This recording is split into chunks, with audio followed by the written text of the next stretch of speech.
And we'll be showing the interview with Mahananda Prabhu, who was at the Halsted Temple. So this was before the Evanston Temple, 1970s. Many devotees, and it's their purity that is still keeping everything going. And so it's very important to understand the significance of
after eating such sweet and delicious this and that for every day, we started getting real goofy, times. We were joking. We actually would roll around the floor and laugh and really, and I was really thinking, my this is very dangerous. So I wrote a letter to Śrīla Prabhupāda. It's funny how spiritual things, how there's no time involved. So even though this was 54 years ago, I can remember like it was yesterday, you know, because it's spiritual things are like timeless. So I wrote Śrīla Prabhupāda, and I said, my dear Śrīla Prabhupāda, I'm having a real problem with the shaman, and I explained to him this situation. I said, if you would just tell me how to eat, what to do, I'll just simply follow that. Like everything else I do, I just follow your instructions. Everybody was like that in those days, but everyone was, there was always what was Prabhupada saying, and everyone was so sincere. They wanted to please Prabhupada. Everybody did. You know, it was their main purpose. And so I wrote him and said, you just tell me what to do, and I'll just do that like everything else. So soon I got a letter back from Śrīla Prabhupāda, and he said, my dear Mahananda, please accept my blessing. This is what I want you to do. I want you to first decide how much you can eat, and then eat half of that, and then fill your about 1/4 full water, and leave the rest for air. He said that will make for good digestion, and I want you to follow that. That will feed me very much. Your other well-wisher, HG Govinda Dutta. There might even a little more in the letter, but that was the essence. So I was really in a dilemma, Prabhu. I tried, but you know how we joined Krishna consciousness on September 14th, 1969, and we lived in the temple that day, and for 5 months maybe, then we initiated in maybe March of 70. So that letter from Śrīla saw printed, it said it was 1970, and it was to us in Chicago, to Ladini in Chicago. So, so we were very new. So I don't know, it's still that way, probably people are people. Because we gave up everything else in the material world, all physical enjoyments and nonsense and TVs, and there was one opportunity that we could use our senses, and that was with prashadam, you know. So I was particularly passionate in the material world, in a sense, really, maybe I wasn't that passionate, but I took everything out on prashadam. So I was really in a real dilemma because I couldn't do it. I couldn't do what Prabhupada said. And I didn't know what to do. So I heard that Ruth River was in Detroit, and he was heading to New York City to see Śrīla Prabhupāda. So I went to, right away I went to Detroit and asked Ruth River that I hitch a ride in the back of his van. So off we went to New York to see Prabhupada. It's okay I talk about this because it's not exactly about Chicago, you know, even though in a sense it is. Well, that's fine. That's fine. Yeah. So I'll try to be brief. So when we got to New York City, I tried to see Śrīla Prabhupāda, and his overprotective servants wouldn't let me in. Even then I was a nobody, now I'm still a nobody. So they said, no, you can't see Śrīla Prabhupāda. So Krishna gave me intelligence. Here's an idea for you. Get a piece of paper and write a letter to Śrīla Prabhupāda, fold it up, stick an envelope and seal it and slide it under his door. So I left, went down to the temple room, and was very sad. All of a sudden I heard, Mahananda, Prabhupada wants to see you in this room right away. So they marched me up, pushed me in this room, and I was really frozen. I didn't know what to do, because back then we sort of thought of his separation. That was apparently, the scriptures say that's more powerful than actually being with him, you know what I mean? So that was our relationship with Prabhupada. So I started studying and trying to get Prabhupada to get on the mental plane and talk with me. Help me understand what to do. And I only remember him saying two things, and actually it was the same thing both times. He said, you cannot incur sin by eating prasad. And then a few minutes later, he said again, you cannot incur sin by eating prasad. So, I remember that, like it was 5 minutes ago. So, I guess I just kept stumbling around. Finally, Śrīla Prabhupāda looked at me and he said, I can hear him say it. Arti's going on? I said, yes, Prabhupada, Arti's going on. I said, innocently. And he said, simply go to Arti. I just offered my obeisances and thought, well, so I went to Arti. And years later, I thought, well, that was the lesson.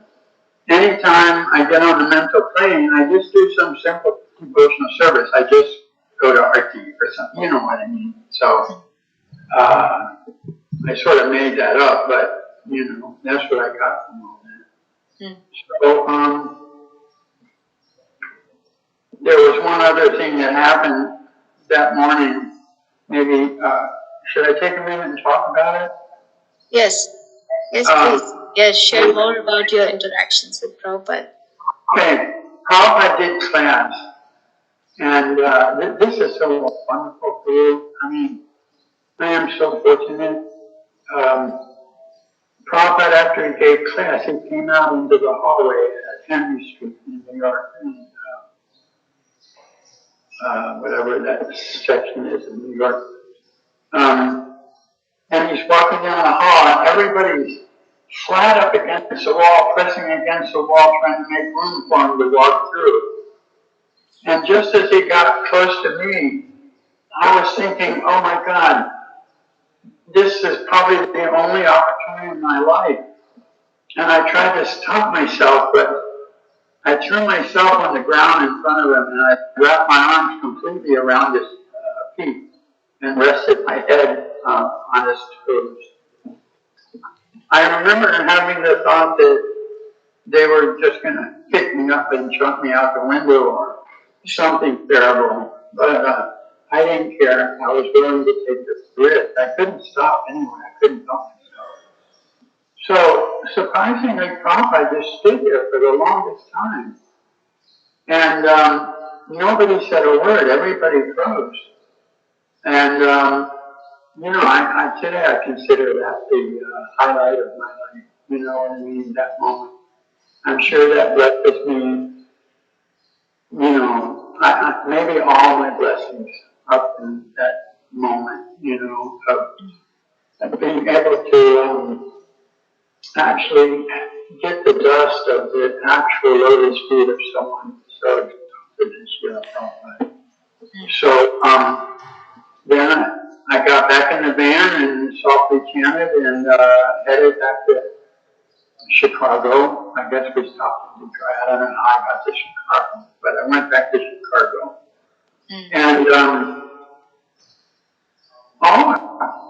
I don't remember any specific instances from that era, except we went on San Pedro a lot, and we rolled around on the floor at Prashadam time, and and ate very sweet and food every day. I do remember one thing that happened that I would really like to know. We were out on Sankirtan one day, and Rudra, he was our temple president. You saw there were Bhagavan, he sent Rudra and his wife Radhika to Chicago to open the temple. And I don't know what Rudra was thinking, but he was leading kirtan out on the street, and all of a sudden he stopped chanting, threw up his arms, looked up in the sky, like, I don't know what he was thinking. And he just walked off. And I've never seen him ever again in my life. We never saw him again. I don't know what happened to him. If anybody knows Rudra or knows anything about him, I'd really like to hear about it, because that's always been a question in my mind. Of course, I don't even mention anything bad about Rudra. He was a great soul. He given his life to serve Prabhupada. His wife Radhika was a great soul too. But other than that, Prabhu, I can't think of anything specific that went on in Chicago. We just went out daily on Sankirtan. We went a lot. Back in the old days, we didn't just do Sankirtan like an hour on Friday or something. We went out every morning, all morning, and especially in Detroit. Then we would come home for lunch, and then quickly go back out all afternoon. And every day for the week, maybe not Sunday. And I just, the devotees today who don't have the opportunity to go on Sankirtan that often, they're really missing an opportunity to experience what we experienced. And Sankirtan, Lord Chaitanya, that's our life and soul. And I remember when it was time to go, always you didn't really want to go. It was too much trouble to give up the comfort of hanging out in the temple and having to go out and be on the streets and deal with people.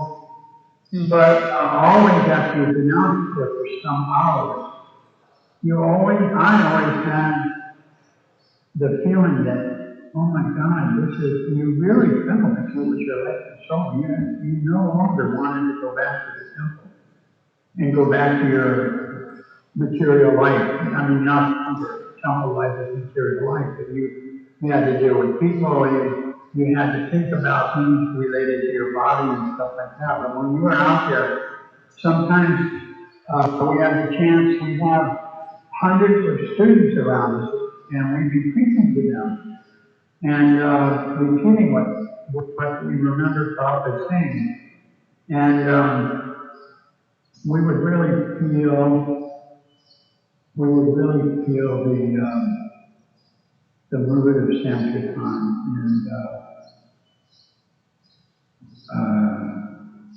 And as we walked back to the temple in the grass, got back into your following stage of what I have to do when I get back there, how I have to get, things like that. So I had that experience. I hope it was okay I shared that. And yes, Prabhu. Yes. We want to hear more from you. Well, about Chicago, soon we went to, what was it, Everton? Yes. And Everton Temple. I don't think Vladimir and I, you but remember before, what? I heard that the temple on Halstead was closed because I heard Bhagavan Prabhu, he wanted to centralize all the zones. So most of the temples were closed and everybody moved to where he was. Wow. I don't mean to criticize Bhagavan because he was my very dear friend, and he was such a powerful devotee. We made more devotees in Detroit than I think anybody has in a short period of time. So many people joined. I remember one day we went downtown and we would march up and down Woodward Avenue by Macy's, by Nathan's Hot Dogs, and we would chant the Holy Name with all our hearts. I remember when we would get to a corner and had to cross the street, I remember looking down the street and seeing the people all the way at the end of the block and trying so hard to project my voice as far as I could so that more people would be able to be blessed by hearing that transcendental sound. You know, I was thinking the other day, without the mercy of devotees, nobody's got a chance. No living entity has a chance in this world. You know, so Prabhupada's mercy that we have carried on for Śrīla Prabhupada of trying to go out and let that holy name be heard. That's those people's only chance, you know. So, and my lady was there, she beat passing out literature. It was a lot different back then, of course, in many ways. How old were you when you came across devotees and you came to Around consciousness? 23 maybe or something. It was 1969. I was 24. I was born in 45. I'll be 80 years old in 2 years. And September 14th, it'll be 54 years since I joined Śrīla Prabhupada. So how did you make the devotees? Oh, golly. You want me to tell you?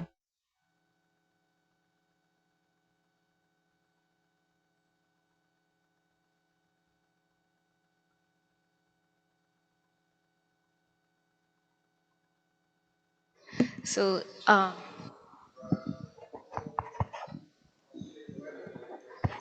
okay. So we'll pause there. That was the section where he shared about Chicago, and sorry about the sound. The voice was so muffled. Like, I don't know if any of you could gather everything that he was saying. But what he was saying was the beauty of Sankirtan. And he was saying that they would go out in the morning, come back to have some prasadam, and then again go out throughout the day for Sankirtan. And if somebody has not experienced the beauty of Sankirtan, they're really missing out on what they experienced. That was the essence of what he was saying. And he also spoke about the importance of simplicity in Krishna consciousness and following Srila Prabhupada's instructions, which he felt like was giving him all the strength. And he said the temple was on Fullerton and Halstead, and Lord Jagannath, he was our first deity who came. So this was in 1970, and they came. We'll hear more from Jagat Purusha Prabhu on Saturday. But they drove with Lord Jagannath and 3 devotees, and they set up the place. And Rudra was the first temple president. And he also spoke about one day they all went out to Sankirtan and Rudra never came back. So he's asking everybody if somebody knows Rudra. Like, I would like to meet him again. He's a saintly devotee. So we'll pause there. And I mean, it was just such a pleasure meeting Mahananda Prabhu. He was going to come, but he even booked his tickets, but he had some heart problems, because of which his doctor said not to fly. So he couldn't come. But if we have the Zoom set up, we have HG Govinda Prabhu, who was the first temple president in Evanston. And he recently had a knee surgery, but he's very eager to be with all of us.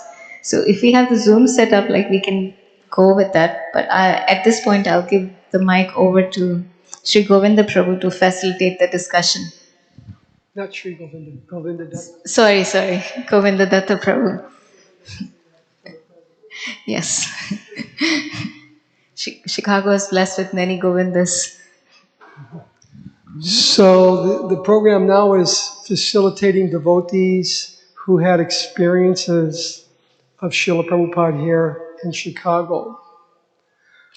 And we would like to call volunteers. It will be open mic if anyone would like to share, the devotees that were here, their experiences with Śrīla Prabhupada in Chicago. I had a few experiences, of course. My initiation was in Chicago in 1975, even though I started coming to Krishna consciousness in 1973, and that was in St. Louis.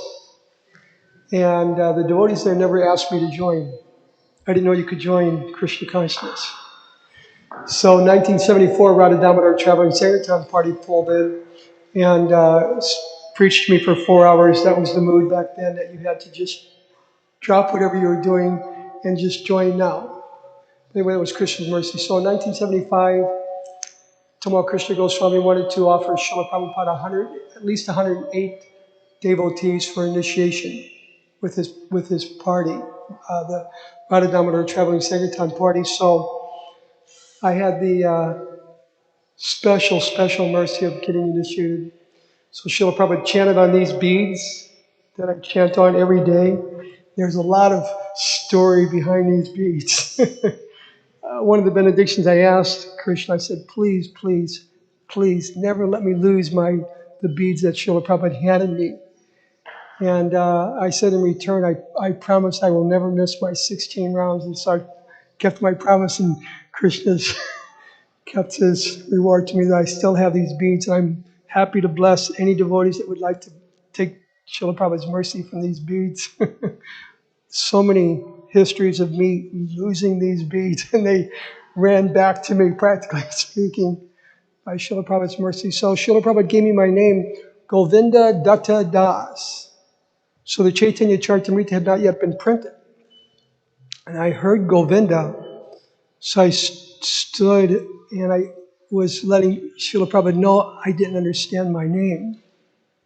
So Śrīla Prabhupada said it a second time, how kind Śrīla Prabhupada was. Govinda Dutta Das. I still didn't catch it. Dutta. I hadn't. So and I let Śrīla Prabhupada know I still didn't. I'm sorry, I still didn't hear my name. So, but leave it. Maybe someone else. So a third time, Śrīla Prabhupada said, Govinda Dutta Das, and then he gave me a blessing. He says, one who tells everyone about Krishna. I'm like, wow. And of course, everyone applauded. And Śrīla Prabhupada's kindness, we paid obeisances. And they did. And he said, someone will help you with their name. How kind Śrīla Prabhupada was to us. So another experience I had with Śrīla Prabhupada at that same time period. So on Radha Damodar party, I would fly and get the new vans for the party. I flew to Detroit, wherever we were in the country. And so I had the latest Sankirtan van.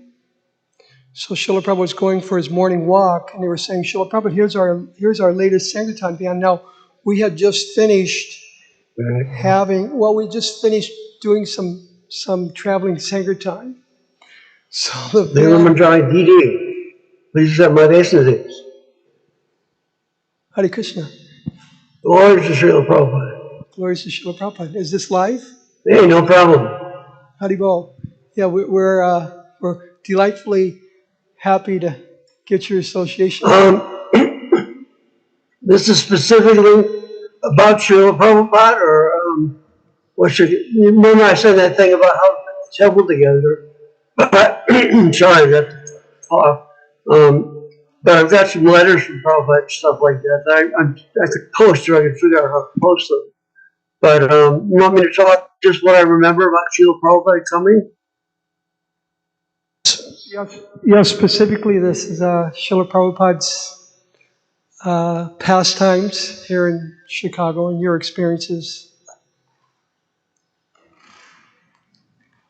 Okay. Should we wait until more people show up? Are people actually there also in the temple room? And who's leading this? It said there's Govinda Dutta, is that what it said? I'm Govinda Dutta Das, and I'm confused. Who is he? He's a disciple of Srila. I am a disciple of Srila Prabhupada. Oh, I see. Okay. Where our names get Okay. confused quite often, actually.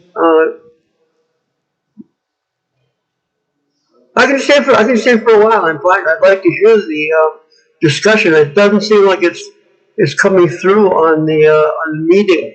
No, we hear you. We hear you. If you're speaking now, no, we can't hear anything. No. So we hear you. So you can go ahead and continue your. You can't hear me, or you can't hear.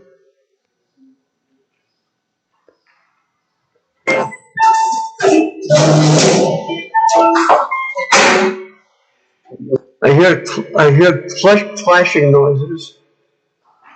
Okay, Hare Krishna. Can you hear? He doesn't know to continue speaking. Just kind of, I can't hear it at all clearly. I think the Mataji's going to call him. Oh, okay. Okay, just let me think about what I'm going to present, and then I'll just start, right?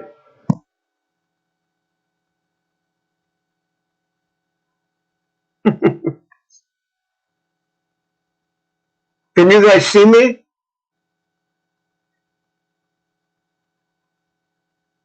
Please apologize for the blade of grass background, but I couldn't figure out how to change it. Anyway, Prabhupada wants us to be humbler than the blade of grass, right? Okay. So, let's see. The basic background with Srila Prabhupada was communication with him initially about how we opened the center. And wow, there's a lot of noise in the background. Yeah, should I just hang the phone up?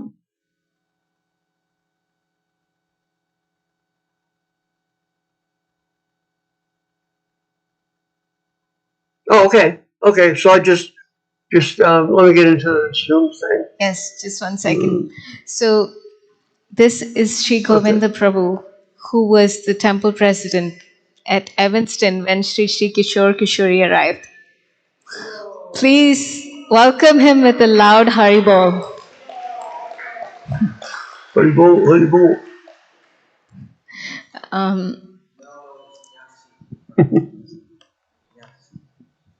Okay. Yeah, there are about 20 people in the temple room, Maharaj. I don't know if you can see anything. No, I just see the temple room, and maybe it's your head. I can't see anything else. I can't see Kishore. I'd like to see Kishore Kishori. That would be amazing. How do we show you Kishore Kishori? Should I begin? Yes, now you can begin. Thank you so much, Maharaj, for being here with us. What years was it? What years? Okay, so Sri Govinda Maharaj was serving he began the Evanston temple, he purchased, and also he was overseeing when Kishore Kishori arrived and were installed. Maharaj, you can begin now. So I should start now? Yes, please. Should I go ahead? Okay. Okay. I'm going to start by reading a letter that I got from Śrīla Prabhupāda on January 30. It was mailed January 31st, 1973 from Calcutta. My dear Sri Govinda Das, please accept my blessings. I beg to acknowledge receipt of your letter dated January 15th, 1973, and I have noted the contents with great interest. It is so very nice to hear how the book distribution is going on. This is our main business, distributing those books all over the world, and thus turning the minds of the fallen souls towards Krishna. So far as the court case is concerned, I shall be interested to hear the outcome. You may keep me informed, but always remember that Krishna is the supreme controller of all that be.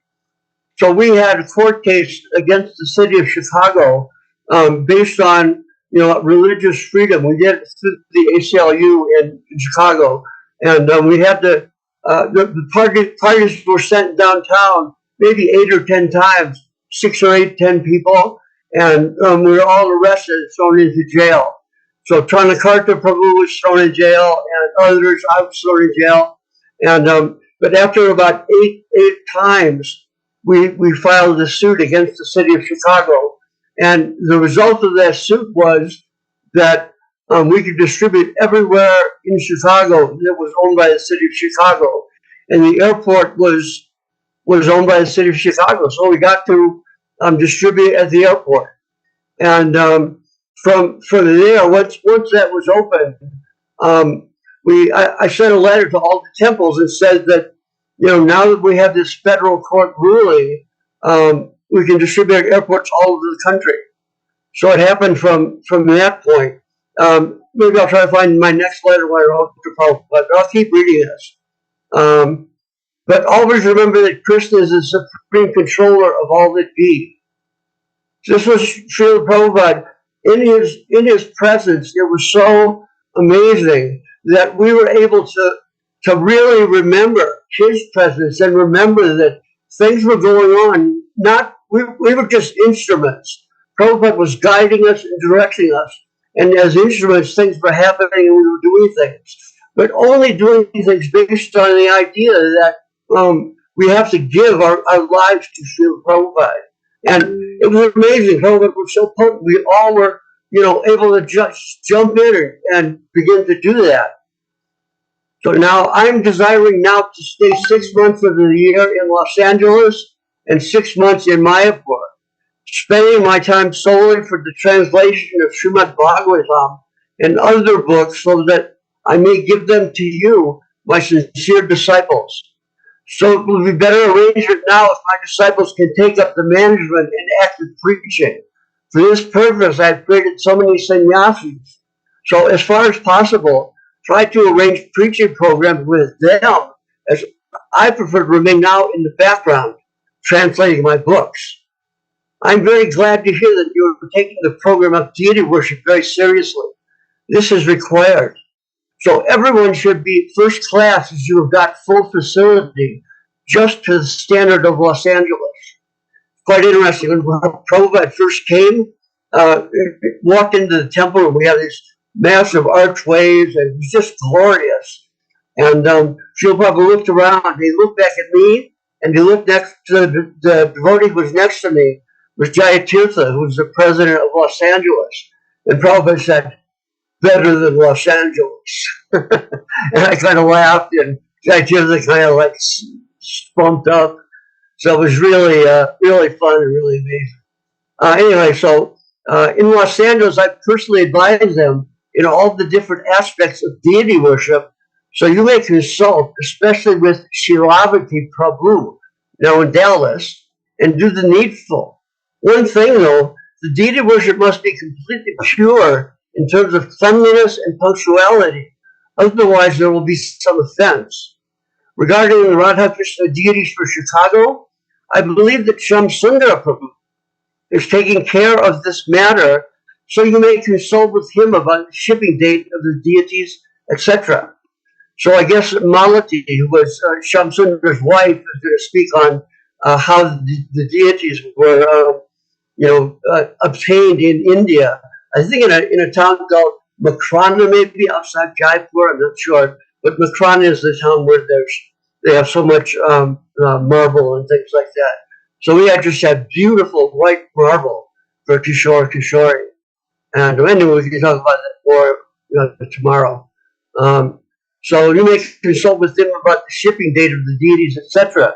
You say that you are collecting sizable funds from incense sale and book distribution. So I expect that you will also increase your payments to my book fund as much as possible. This will be very, very pleasing to me, as I am most concerned that these books of mine be printed profusely and distributed all over the world, as each book has so much potency for making persons Krishna conscious. So, as Chicago is one the largest cities in the U.S. Why not see if you can be the largest contributor to my book fund? Although I think that you've got some stiff competition from Los Angeles branch. But if you can beat them, that would be very first class. So Pranakarta Prabhu was there. He was the main distributor at the airport for the temple. And he'll talk about it tomorrow, how we had just, it was unbelievable that the effect of being there at the airport, the only ones like greeting people when they came off their flights was Krishna conscious books. Pranakarta sometimes would do hundreds of books at the airport. And yes, indeed, surely we actually came to the stage where with maybe 6 or 8 of us at the airport, not myself, I was just organizing, but the party at the airport was able to defeat Los Angeles, which was really funny. And later there was just kind of telephone call competition that went back and forth, particularly between LA and Chicago. And then later from LA, the GBC sent Tripurari Maharaj's book distribution party and joined us at the airport. So Prabhupada continues, I'm going sometime this week to Australia and shall be returning in India in March, at which time we shall hold the celebration of the appearance day of Lord Chaitanya Mahaprabhu in Mayapur. So similarly in Chicago, you may have a very nice celebration on that day, as it is very important occasion for us Gaudiya Vaishnavas. Hoping this meets you in good health, your ever well-wisher A.C. Bhaktivedanta Swami Prabhupada. Jai Śrīla Prabhupāda. So let me just see here. I'm trying to get this organized in terms of proper dates and so on. Let's just check the next one.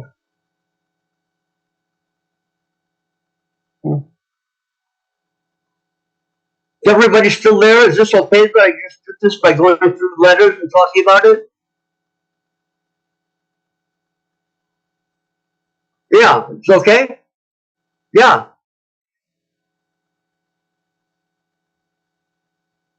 Oh, cool. Okay. So I'll do, this is a letter a few months later, April 7th, 1973. My dear Govinda Das, please accept my blessings. I'm in due receipt of your letter dated March 25th, 1973, and have noted the contents with great satisfaction. This was in a time when we had to send these really thin paper airmail letters. And Prabhupada would reply from India on those almost always, because it took just so long. So you can see that we mailed the letter on March 25th, and Prabhupada probably just received it and is replying on April 7th. So it took 2 weeks to receive letters back and forth. And we didn't have any telephone communication. And also when there was some emergency, like when I was in Cleveland as the temple president before I went to Chicago, Prabhupada sent a telegram to us one time saying that because the GBC had decided to make an organization based on bookkeeping and accounting, and they didn't consult with Śrīla Prabhupada. So he wrote a telegram to us saying, from now on, you don't listen to the GBC. You just report to me directly. So I still have that letter, and I used to call up the GBC guys and read the letter to them just to kind of joke with them. I was that kind of competitor. Anyway, the report of book distribution going on in Chicago is very pleasing to me. As you know, our Chicago Center is one of the most important. Please continue to use your intelligence to find out how to distribute my books more and more. So we had college programs where we would set up a stage and then have these kind of pandal hangings that we got in Orissa hanging up in the back, and we had kirtan going on with people in the front distributing books, and that was a very successful program. We went to most of the universities in Chicago and around Chicago, up to University of Wisconsin and Madison, and down even to I think it was University of Missouri, and all the ones in between. So we got some good book distribution, but a lot of interesting people, and we set up bhakti yoga clubs at each one of the colleges. So the program continues. I'm especially pleased to learn that you are introducing my books as textbooks in the colleges.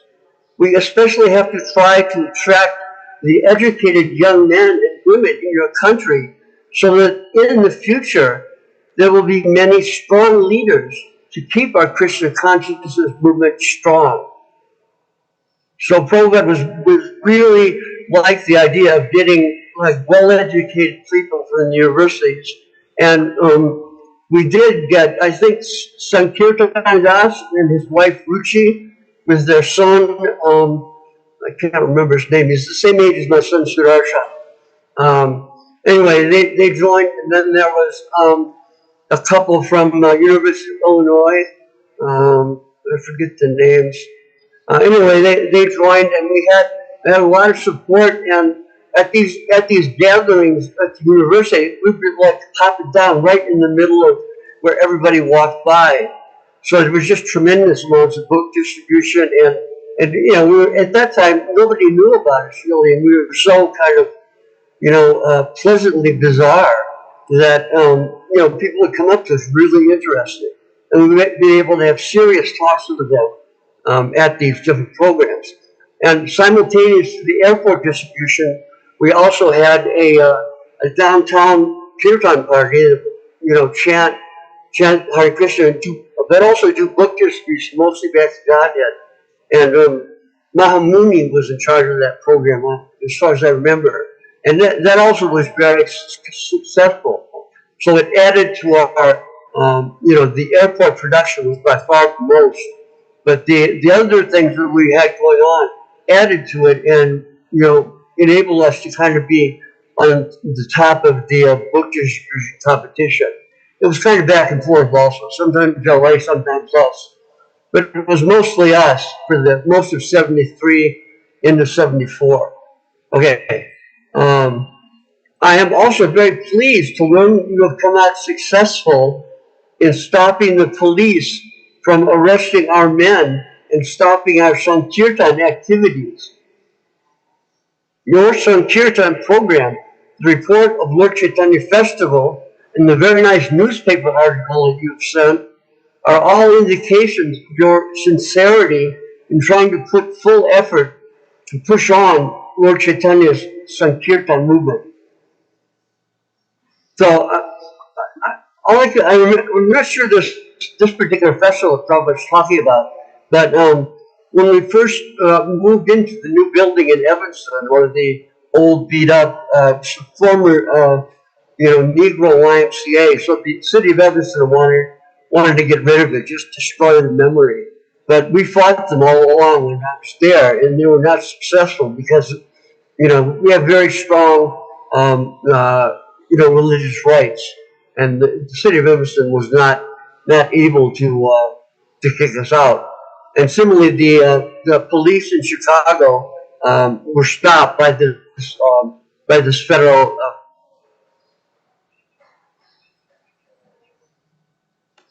upper area, just the entrance, and we the first deities that we installed were Jagannath deities, small little Jagannath. And I think you still have them there, right? Anybody? Yes, Maharaj. We still have. Can you hear me? Is anybody there? Can you hear me? Uh-oh. Yeah, I'm just wondering if I got cut off or what's going on. Yes. So, yeah, Lord Jagannath, he's still here. He's being worshipped every day. Yeah. Fantastic. So it's the same Jagannath, the small Jagannath that was installed in 73, huh? Okay, fantastic.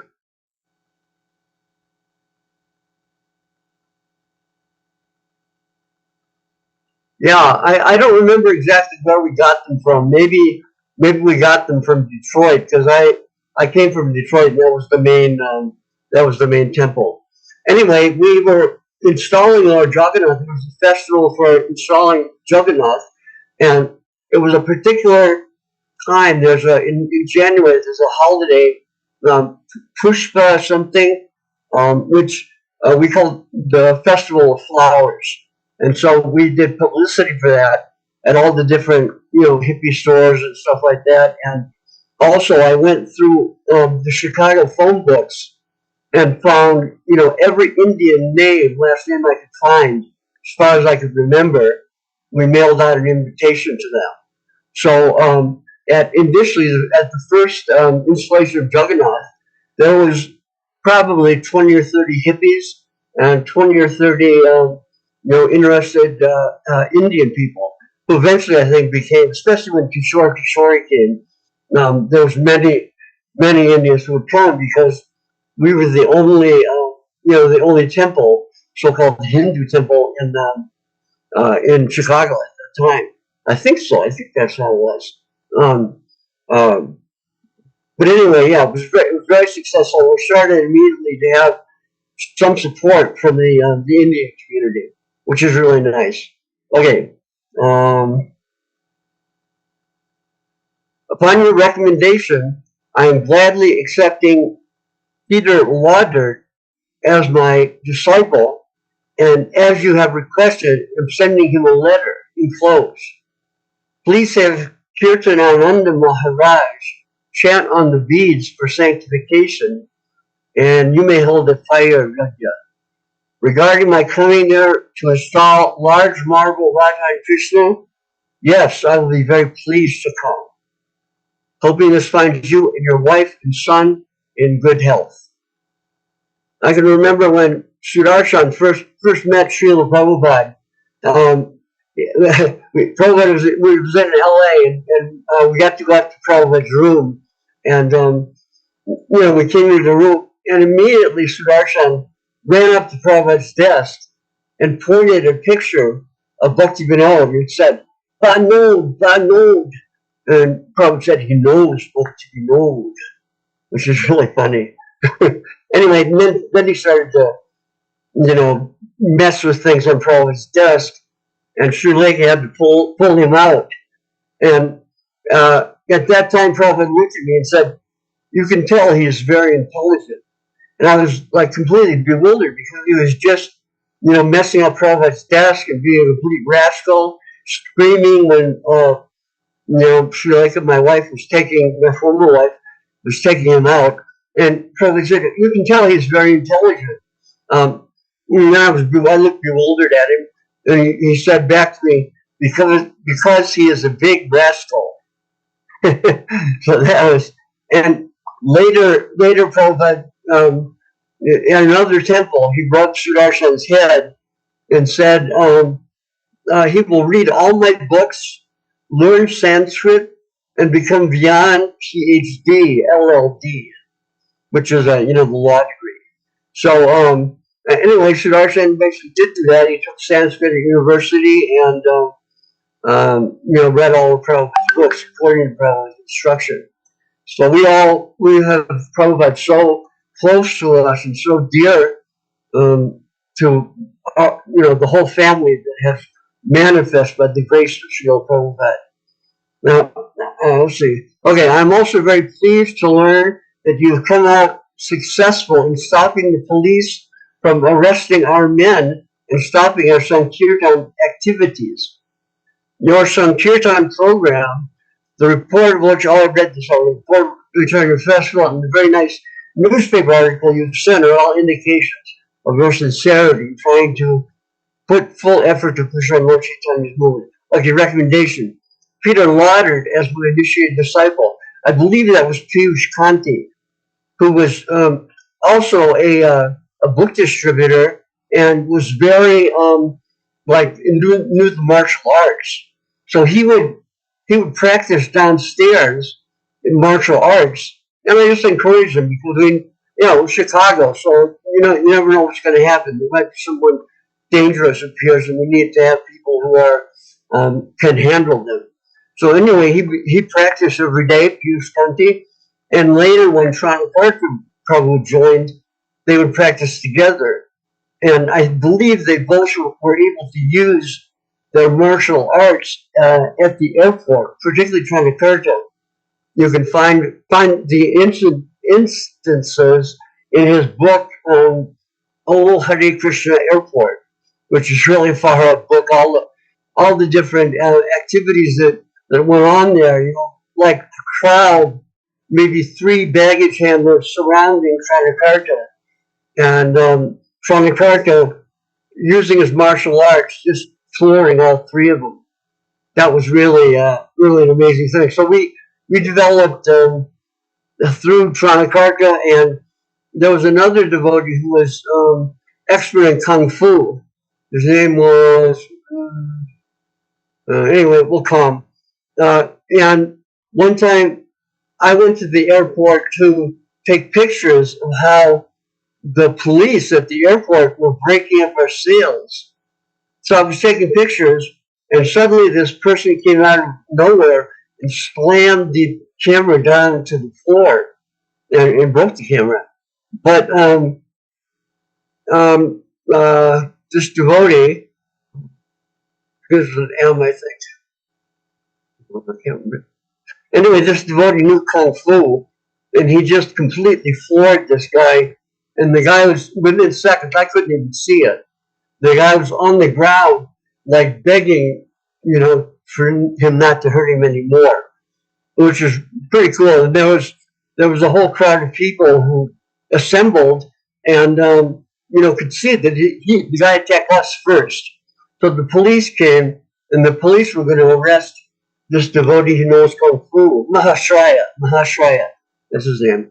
Anyway, they were going to arrest him, but then the people in the crowd objected, and you know, said that this guy attacked them. You should arrest him. And the police finally just didn't do anything, let the guy get away. Oh yeah, a large Marvel Riding Christian, yes, I'll be very pleased to come.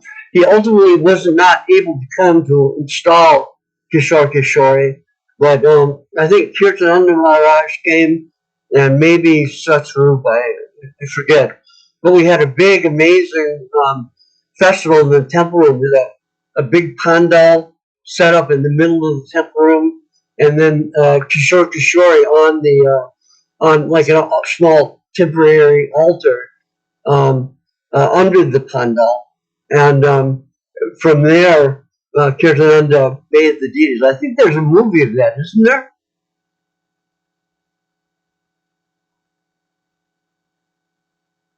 Yeah,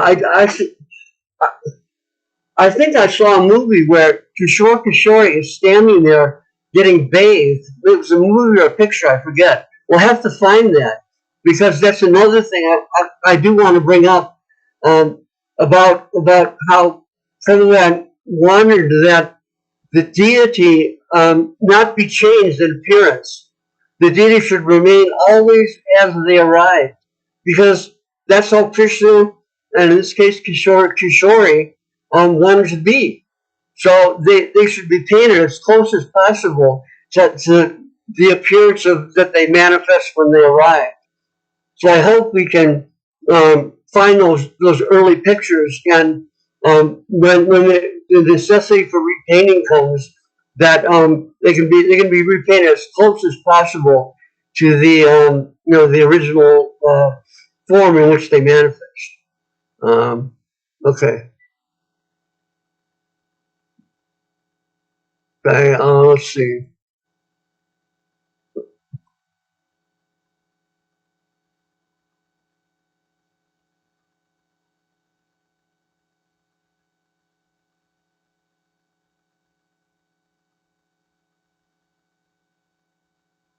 Oh, Chakri's there, huh? Wow. My obeisances to Chakri. He was great. He ran the, we bought a printing press, and he ran the printing press that was set up in the old swimming pool that we never were able to get set up again because it was cracked. Oh, it's a different Chakri. Okay. Yeah, so maybe I don't know him. Chakri was there in like 73, 74, and I think late 74 we got a printing press to you know, print leaflets and stuff like that, so we didn't have to go to the printers to pay it. Let's see. Are you the same Chakri?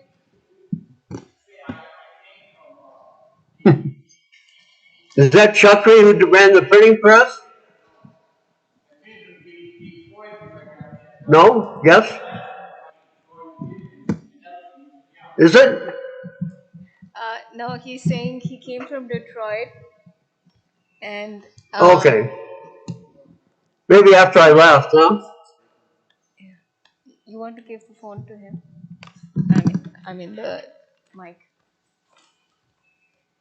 Okay. Well, can I just continue with the letters? Is it good enough for everybody to just for me just to read them?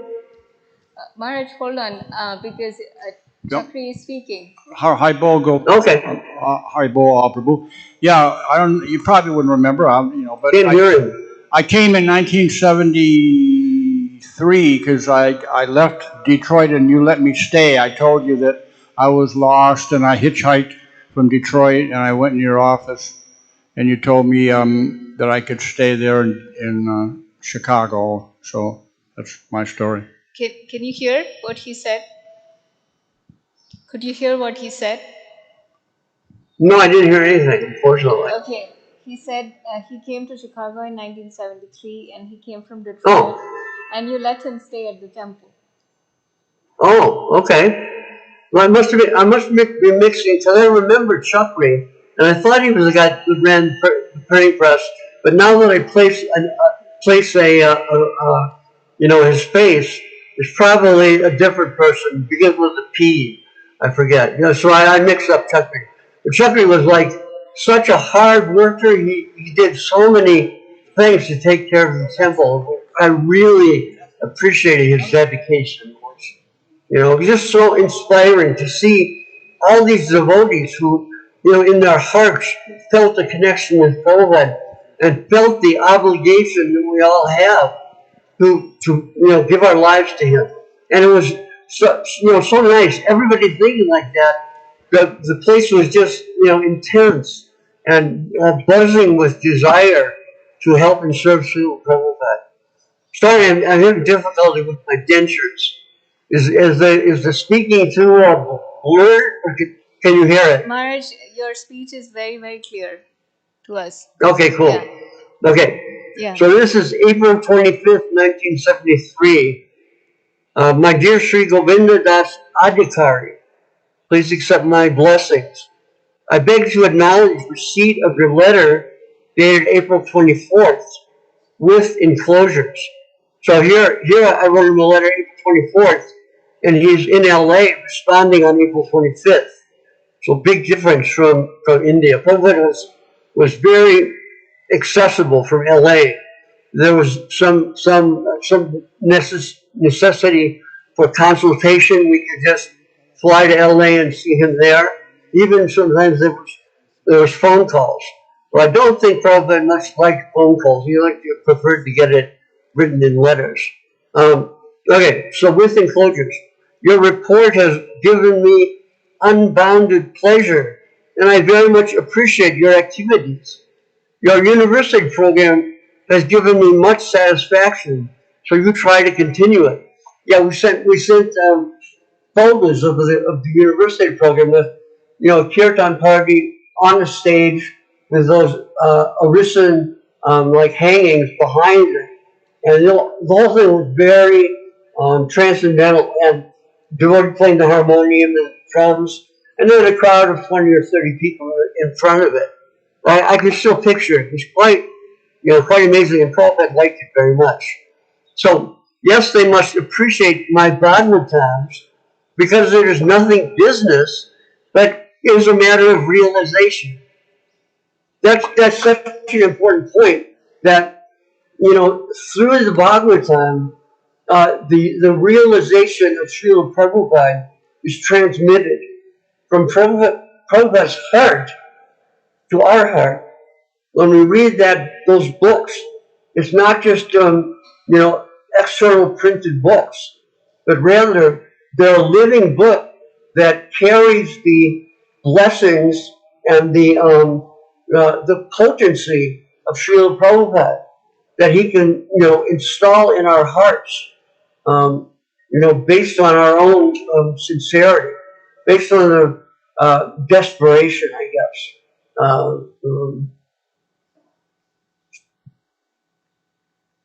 I can't remember the Sanskrit words for that. Do you remember, Dee? Okay, not there. Laulyam? So is there Like Laulyam? Loyal, that's it, yeah. Yeah, Prabhupada mentions that in Nectar of Devotion so much. We have to have that feeling of necessity. Our Guru has given us this blessing, so let us take that blessing, and to whatever extent we can convey it, we try to convey it. And it's such an amazing thing. I don't remember exactly if it came from Prabhupada's mouth or not, but we all learned that when we preach to people, you'd think that it's limited by our own conditioning and lack of realization. But actually, it doesn't work like that. Because Prabhupada is working through us, we can give things to people that we may not even understand ourselves. Prabhupada has that kind of potency to work through every disciple to give, to be able to give Krishna consciousness to people in such a way so that their hearts are touched. So this next paragraph is really nice too. Regarding purchasing apartment house, Mayapur Vrindavan Trust will immediately purchase, and the monthly rent may be paid into the trust. So I wanted to have an apartment. I wanted to have an apartment building for the Grihastas, so we could, I wanted to compete with LA because they had all apartment buildings surrounding the temple. And Prabhupada encouraged us and said we could buy an apartment building nearby. And this was 1973, but I was trying to get the Mayapur Vrindavan Trust to do it for 2 years into late '75 when I left Chicago, and they would not. They never did it. They always just stalled. I think because they wanted to keep LA as the main center. Hare Krishna. Vrindavan Trust would own the building, and we would just pay rent to them. So it wasn't even that we had to buy it or get a loan or anything. Prabhupada had it set up in a perfect way so that we could have the building there, and it would be paid off by the devotees paying rent. So then he says, now you immediately send me scheme and description of a suitable building, and I will send Karandar Prabhu there with the down payment to finish the transaction. So, as far as I remember, we did send a couple of different possibilities, but somehow or other, perhaps there was a necessity for printing books. Because Prabhupada would always give emphasis to printing books over the other projects. But we were told that the book distribution is the most important. The book distributors are doing the real battle. But at the same time, you can't have an army without support.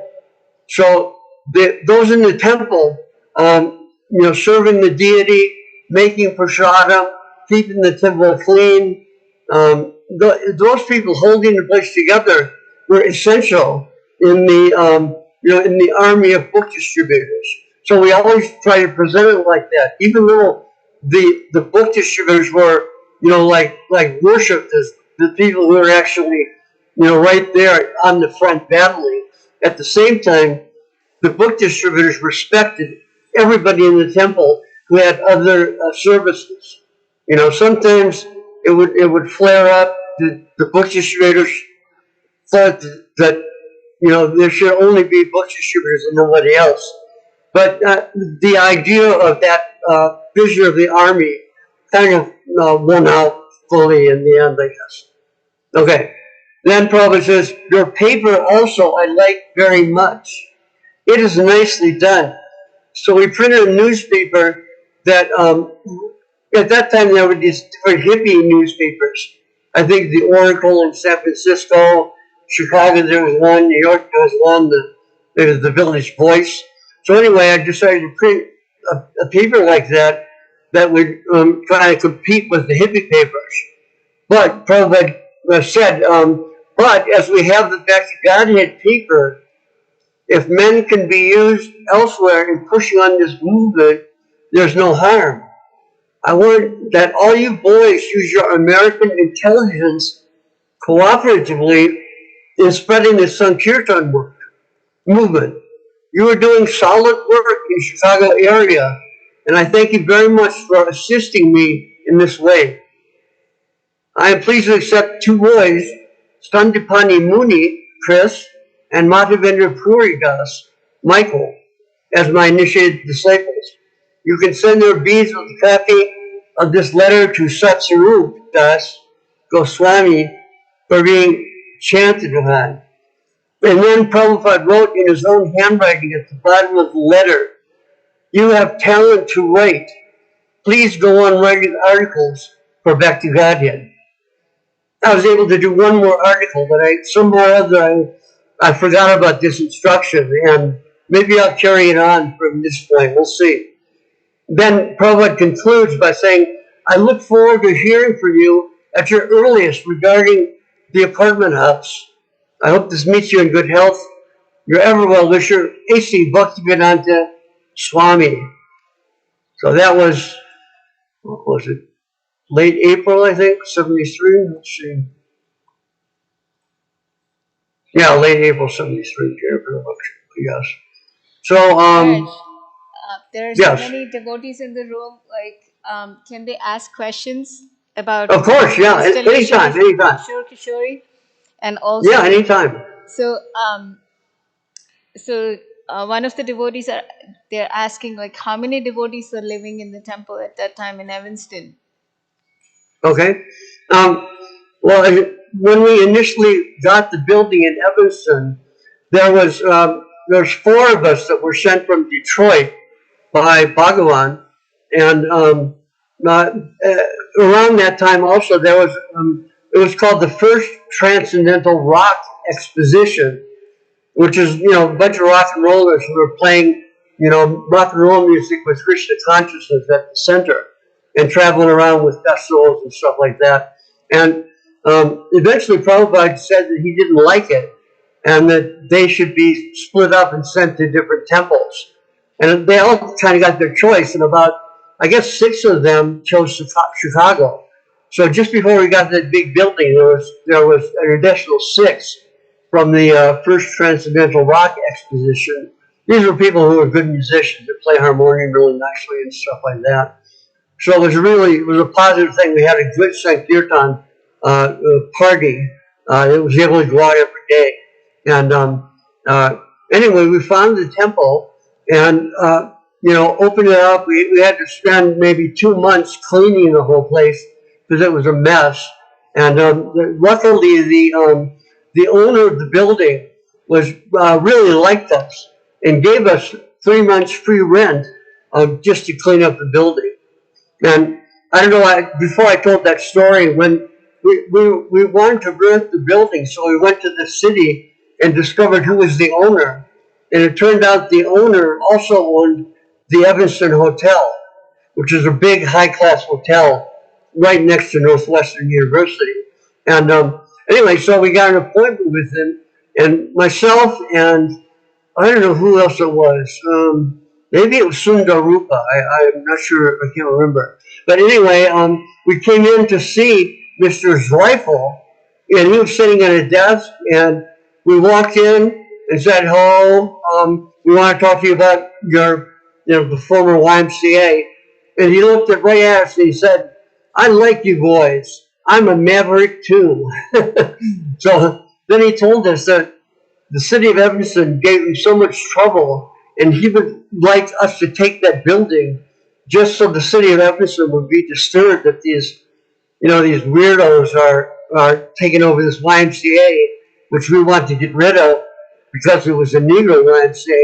But in fact, we took it over, and it became Prabhupada's vehicle for spreading Krishna consciousness in Chicago. So anyway, within about a year, there was around 40 devotees living there. Maybe there was 25, maybe from Chicago area, and maybe 15 other devotees that were just attracted to be there because it was a nice facility. We had like a hotel wing upstairs in the former YMCA that where all the grihastas got their own room, and the ladies were two ladies per room in the hotel area. So it was a nice facility, a big open brahmachari ashram downstairs, and a lot of things happening. So people were drawn there, and there was at least 40 after going into 74, and then by the time Prabhupada came, it approached 60. I so oftentimes say 50 to 60 because I really don't remember. But it was buzzing because people, everybody wanted to serve Prabhupada so much, and we were all together with ideas, with just that energy for giving Krishna consciousness based on the experience in the heart that Prabhupada gave us. We wanted to give it so strongly. So anyway, like I said, we had the airport book distribution party, we had the downtown Sankirtan party, and we had the college party, each headed by a particular devotee. When I organized the temple, I tried to do it in that way so that everybody could have their own field of action. Like Krishna talks about the field of action in Bhagavad Gita. So everybody should have a feeling of this. Yes, this is my service. I'm going to do this, and I'm pretty sure it came from Prabhupada. That maybe it's even one of my letters. I forget, but that a proprietorship turns sand to gold. So Prabhupada really emphasized that also. Everyone should have charge of a particular area, and they should be given, full reign to control their area. And we tried to do that as much as possible. Of course, sometimes there had to be supervision, but at a minimum. So, there's like a big difference between management where you control and management where you just engage people and encourage people. So Prabhupada wanted it that way, and we tried to do it in that way. So anyway, there was, by the time Prabhupada came, there was 50 to 60 devotees, and probably around 150 came from all over way up into Canada, far out into Denver, going down to Ohio, and that whole area. So many people came to see Srila Prabhupada. So it was quite a project organizing, the cooking for 200 people, and the accommodations and everything like that. But it was always a wonderful blessing of Srila Prabhupada. So other questions? It started from 4 devotees and it went to like 60 in an hour in a span of 1 year. Is that true? Well, it went to 40 in 1 year, and probably 60 after a year and a half or so, yeah. Because by the time Prabhupada came, there were so many devotees who were just coming to be there with Prabhupada. And of course, a lot of times if they had the option to stay, they would just stay because it was a nice facility. Prabhupada was going to be there. There was so much book distribution going on. The deity worship was beginning to happen. And we had maybe, I forget, 4 or 5 people in the Pujari department. And there was specifically a sewing area where, the ladies sewed for the deities. That was like full-time engagement.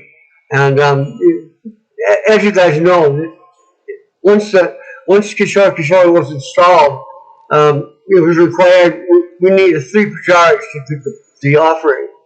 So it took people getting trained.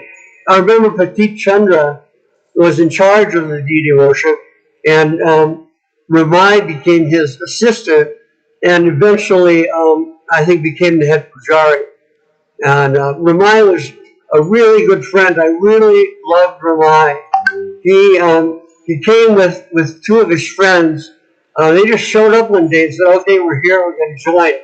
We're from like southern Indiana, and his friend Devananda Pandit became one of our top book distributors. And the other one was something or other Goswami Das.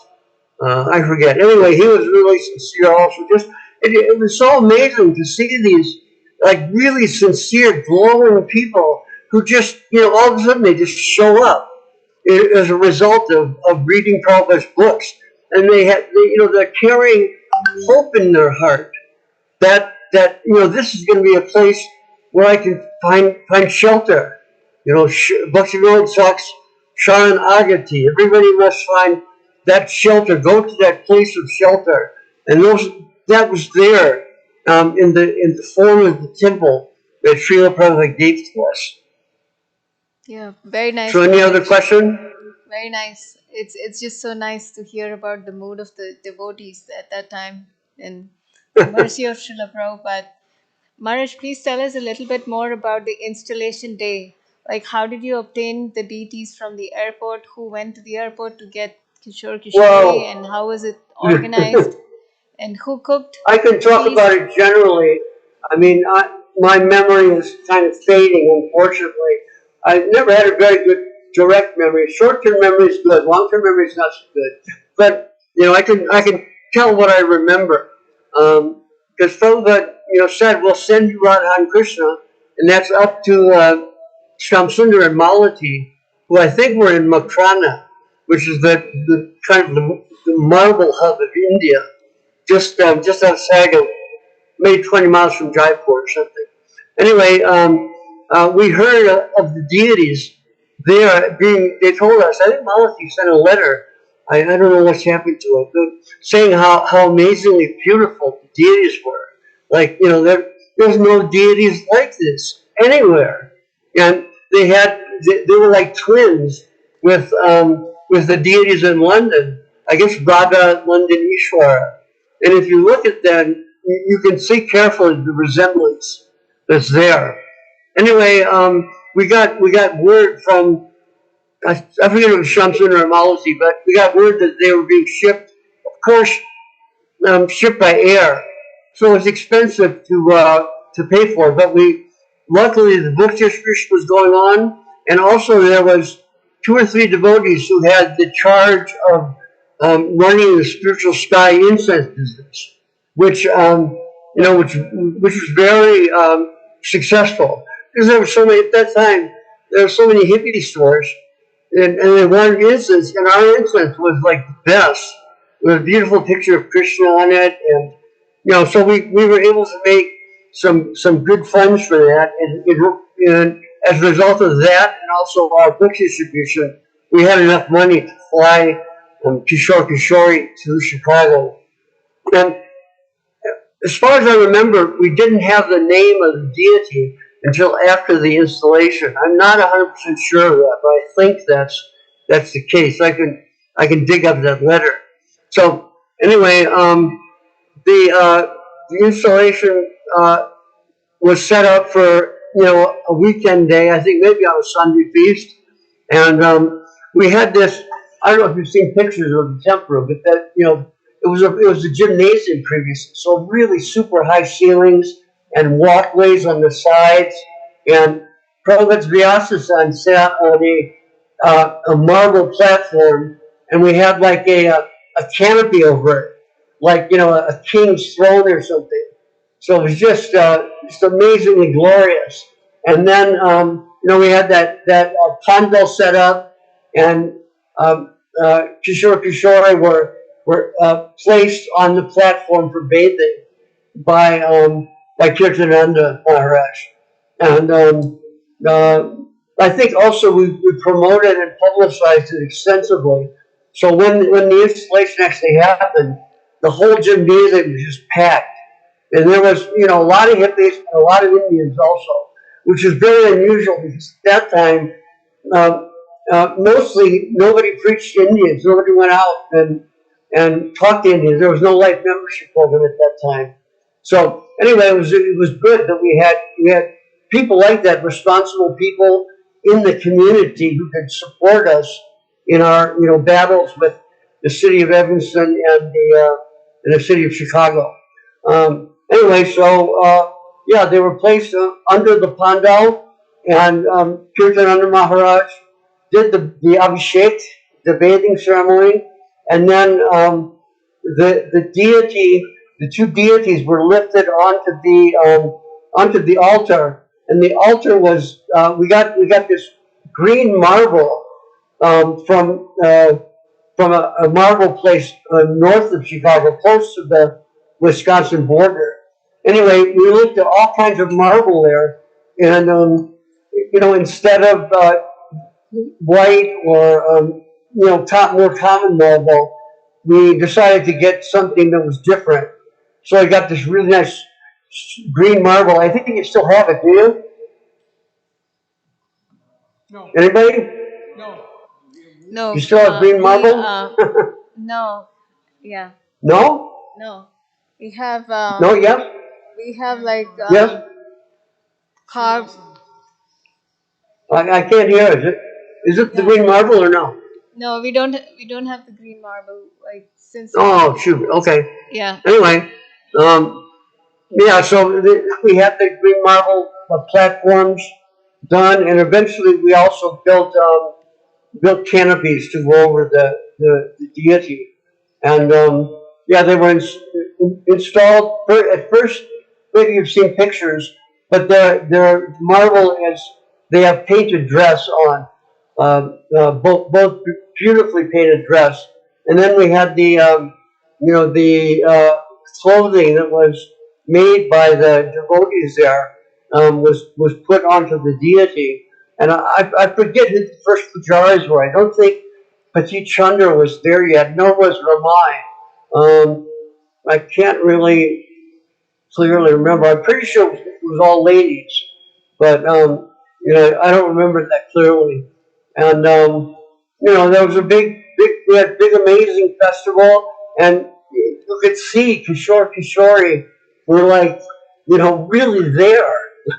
they they were just glowing, and Kishore looked like, a little, like 12, 13-year-old. I'm not sure, it's like 8 to 12 or something is Kishore. But she looked like such a innocent little girl. And Krishna looked just like, a beautiful, bold young man. He's just like, wow, we've never seen anything like it. And I guess Krishna works like that because, each particular center Krishna comes and he manifests in different ways, different particular ways. So the manifestation of Kishore was, was very much in line with the hearts of the devotees at the temple there. There was like real, because of Prabhupada's potency, there was like real communication between the deity and the devotees. I mean, there's no doubt. I can remember every different situation. I would ask Prabhupada what to do, but then I would also ask Kishore what to do. And they would, all of a sudden, it was quite amazing. Whatever the difficult situation, if we just remember to turn to our beloved Gurudev, then that the solution for that situation will come to us. Come to us, and again, it's like the Guru's transmission is from his heart to our heart. That's the reality. And when we receive that transmission from our Guru, our beloved Gurudev, then the monstrous mountain of ego that we have is chipped away bit by bit by bit. And the Guru, the pure Vaishnava, Śrīla Prabhupāda, had that kind of potency, whereby if we just tried to do a little service, he could just give us blessings and give us guidance, and that was like always there. It was particularly. I think I said this before, but it was very much. We really felt like Prabhupada was with us, all the time. It was that kind of amazing potency that Prabhupada, even though he was sitting in L.A. in the morning when we're talking Srimad Bhagavatam or organizing the book distribution or other things, you could feel the presence of Prabhupada. It really was there. mean, he had that kind of amazing potency. That kind of potency, I don't think it's ever been seen except maybe the time of Sri Chaitanya Mahaprabhu. But, he was able to, like, just kind of stray hippies to round us up and, get us to preach and give Krishna consciousness to people. And, it was like miraculous. But then, in the early days, when you joined the temple, you would train for maybe a year and a year and a half, and then get second initiation. And then after that, everyone was supposed to go out and start a temple. So with myself and my wife, we went to Cleveland and started the Cleveland Center before I was sent to Chicago. And that was like the standard. If you were there for a year and a half, you were ready and go out to a new city and open a new city. And there was kind of a feeling, an explosive feeling that this is going to come to every town and village. And we thought that eventually there would be temples in even the smaller cities everywhere. And I think to a large extent that may, have happened by Prabhupada's grace. But anyway, that's what happened in the early days of people going out. I get a little distracted, but I really can't, unfortunately, I can't remember that much about the installation of Kishore Kishore. I don't know who might know him. Is Sundar Rupa around, or has he departed the world? Are we in touch with Sundaru? No. Yeah. We're not in touch with him, Maharaj. Okay. So nobody knows. He did. He's left his body. Oh, wow. Okay. Well, that's, that's good and bad. We're sad that we can't see him again and have this sincere association. But at the same time, he's, gone on to a better position with Śrīla Prabhupāda. I have no doubt that all of us, even the devotees who are coming now, who have connection with Prabhupada through his disciples, we'll find Śrīla Prabhupada in the next life. It'll be like burning in our hearts. It'll be impossible to live without finding the shelter of Śrīla Prabhupada. That's just how it is in devotional life. You begin to feel some connection with your beloved Guru, and by their instruction and by their grace, we understand that connection will never be lost. However it manifests, who knows? Yeah, what?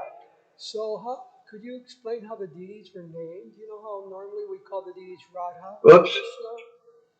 Uh-oh. Did I touch something wrong? Whoa. It hung up. Faded out there.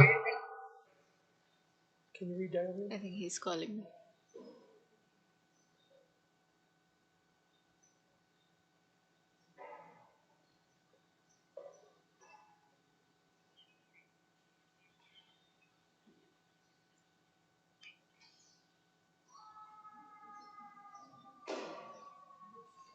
He's pressing a lot of buttons. You might want to try to call him. I'm sorry, the person you were trying to reach has a voicemail box that... Oh, he may have ran out of battery. Yeah.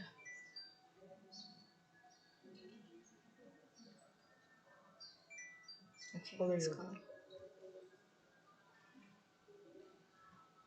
Hello? Sorry, Maharaj. Yeah, we're back. Okay, sorry about that. I don't know what happened. I didn't hear the question, Prabhu. Question was, how were the deities named? Because generally we say Radha Krishna, but in Right. Kishore, Yeah, mysterious, huh? I did ask Śrīla Prabhupada that question. I forget when it was exactly. Maybe it was in '73. Prabhupada flew into New York, and they had a new temple in Brooklyn, and I was able to see Śrīla Prabhupada there, and got got darshan with him. I was able to go and see him, and first we brought airline tickets for Prabhupada to fly from New York to Chicago, stop in Chicago on his way to LA. So I laid down, tickets for Prabhupada and his party. And then Śrīla Prabhupada, here you're going to come to Chicago and on your way to LA and stay for a few days and see the temple And Srila Prabhupada said, no, I need to go immediately to LA. I'm sorry, I can't do that.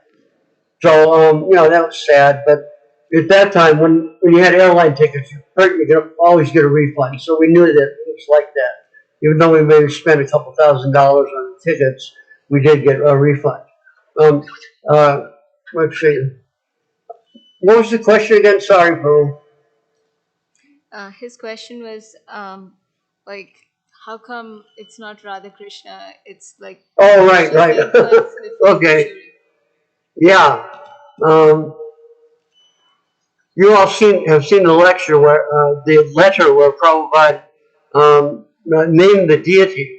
Anyway, Kishori, and that's just like the standard name of Radha Krishna at that particular age. But Prabhupada didn't say that to me. It was very like mystical.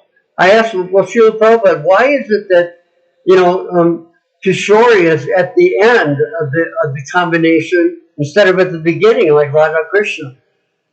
And he just kind of closed his eyes and looked back, and behind Prabhupada was a painting of Chaitanya Mahaprabhu at the front of the Sankirtan party, and above Mahaprabhu was the deity Radha Krishna, maybe Kishori, that maybe Kishori. And I was just bewildered. I didn't know what that meant. I just thought there's something that's way over my head in understanding. But I've been praying for all these years, so many years I've been praying to try to understand what that meant. And I was looking through Nectar of Devotion maybe a couple of years ago, and was able to find a description of Kishori in that age. And they're always named Kishori. And they also said that at that particular time of the Kishore age, that is, Mahaprabhu descends from that time. So they're very special. Kishori have brought about Mahaprabhu's descent. Mahaprabhu has descended as the combination of Kishore and Kishori. I got that kind of understanding from it.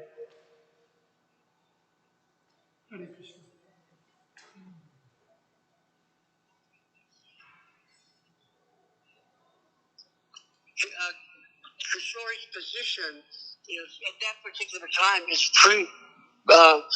preeminent. There's no, you can't match that position. So she's taken the position of Krishna in that combination. That's the best I could understand. I never heard anybody else ask them, but maybe they did. But that's what happened. Was Prabhupada talked about Mahaprabhu and later I did discover that Kishori combined to become Sri Chaitanya Mahaprabhu. So that's about the best I can do. Sorry about that. Yeah, thank you so much. Okay, you want me to read the letter where he named the deities? Yes. Or you already have that? One more question. So, okay. I'll give the phone. How and when? Okay. Hare Krishna, thank you for the enthusiasm. I would like to know how and when the deities were named. How they were named or made? Named. Made also is fantastic to hear. Well, yeah, like I said, we were expecting Radha and Krishna, and of course Prabhupada would always name the deity, usually after they arrived. So we got the name in a letter from Prabhupada, July 28th, 1973. My dear Govinda Das, please accept my blessings. I beg to acknowledge receipt of your letter dated July 23rd, and I very much appreciate the pictures of the deities and their surroundings. This is excellent, better than Los Angeles. Prabhupada has always encouraged competition. So I don't remember, but I probably called Jayatith and read the letter to it, and also the GBC in LA, Karandar, just to kind of rub it in a little bit. Anyway, I have named your deities Kishori. Go on with your worship and increase it more and more. till all Chicago has become aware of Kishore Kishori in your temple. And in 74, we hired a public relations firm to promote the Rath Yatra, but they also promoted the worship in the temple room. So we got many articles in Chicago papers and magazines and things like that. It was expensive to hire them, but it was worthwhile. And so, the name Kishore Kishori, somehow or other, Prabhupada just saw, Prabhupada's mystical transcendental vision. He saw something that was there in the arrangement of the temple, in the sincerity of the devotees, that name obviously just manifested in his heart, directly from Krishna. And, how that happened, who knows? But the beauty of Krishna and Radha at that particular time is, is like the ultimate beauty. That's their nectar devotion to find it. So, Kishore Kishori are like super special deities as far as I can understand. I mean, somehow or other Prabhupada sent them to Chicago. Somehow or other we got to install them. But,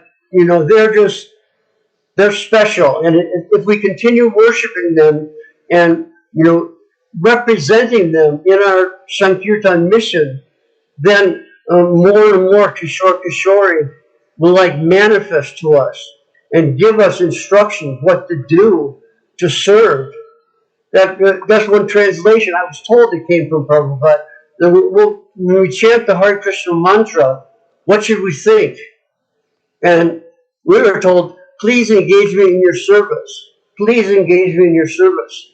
Krishna, Srimati Radharani, Hare, and Krishna, Rama, please engage me in your service. Please engage me in your service. And by that reciprocal relationship with Kishore Kishori, things will manifest in the heart of the Vaishnavas. That's, to remember their position as, the highest, most beautiful form of Radha and Krishna. They're there. They've come to manifest that beauty and to give it to us. And what is the result of that? It's not just us, standing there saying, "Oh, this is beautiful. This is a great experience for me," but rather it gives us the chance to stand before the most beautiful deities and try to offer ourselves to them. Please let me engage in your service. Please let me engage in your service. And you guys are so lucky you're there. Somehow or other time passes and so many things happen, and I'm sitting, 2,000 miles away, unable to come. But you guys have great fortune, and there's great possibility. But again, what's required is that loyam, the Sanskrit word for desperation. I need this more than anything. I need this service to Kishore Kishori. And I'm talking it, and here I am sitting in Utah, but I can feel it because I was there, and we had that by Prabhupada's grace. Time passes, we all do so many things. I've done so many things, but it was all based on the foundation that Prabhupada laid in Chicago, particularly with Kishore Kishori, and particularly with organizing the Sankirtan book distribution. So yeah, the name of Kishore Kishori, that's about all that I know. And how they were made. They were made by some, I think Malachi will be able to tell, but I believe they were made by carvers who, are passed on in trade from generation to generation through the family. So these carvers went way back to, who knows when. And they were specific, their life was to carve deities. And the most special carving was, of course, Radha and Krishna. But their meditation, when they carve, I've been told when they carve, they meditate in prayer to Krishna and Srimati Radharani please allow my hands to manifest them how they want to be. And so Kishore came to Chicago exactly how Kishore wanted to be. So for me, it's like my bucket list before I die. I want to convey that message that was received through the GBC from Śrīla Prabhupāda, that the deity should never change their appearance, should always appear as they arrive, because that's how Krishna wanted them to arrive. That who are we to say, oh well, we didn't fix that because it's not dark enough, lips are not big enough, artists, naturally, I'm not criticizing, but naturally artists are thinking, oh, I could make them even more beautiful. But, the problem is, how can we make something, the deity, more beautiful than the way that they arrive according to their own will? I think if we can find those pictures of Kishore standing there being bathed, that will show them their appearance.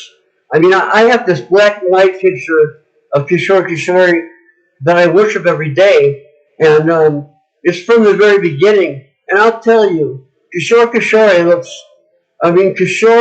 so much like just a happy, beautiful little girl. It's just like mind-boggling.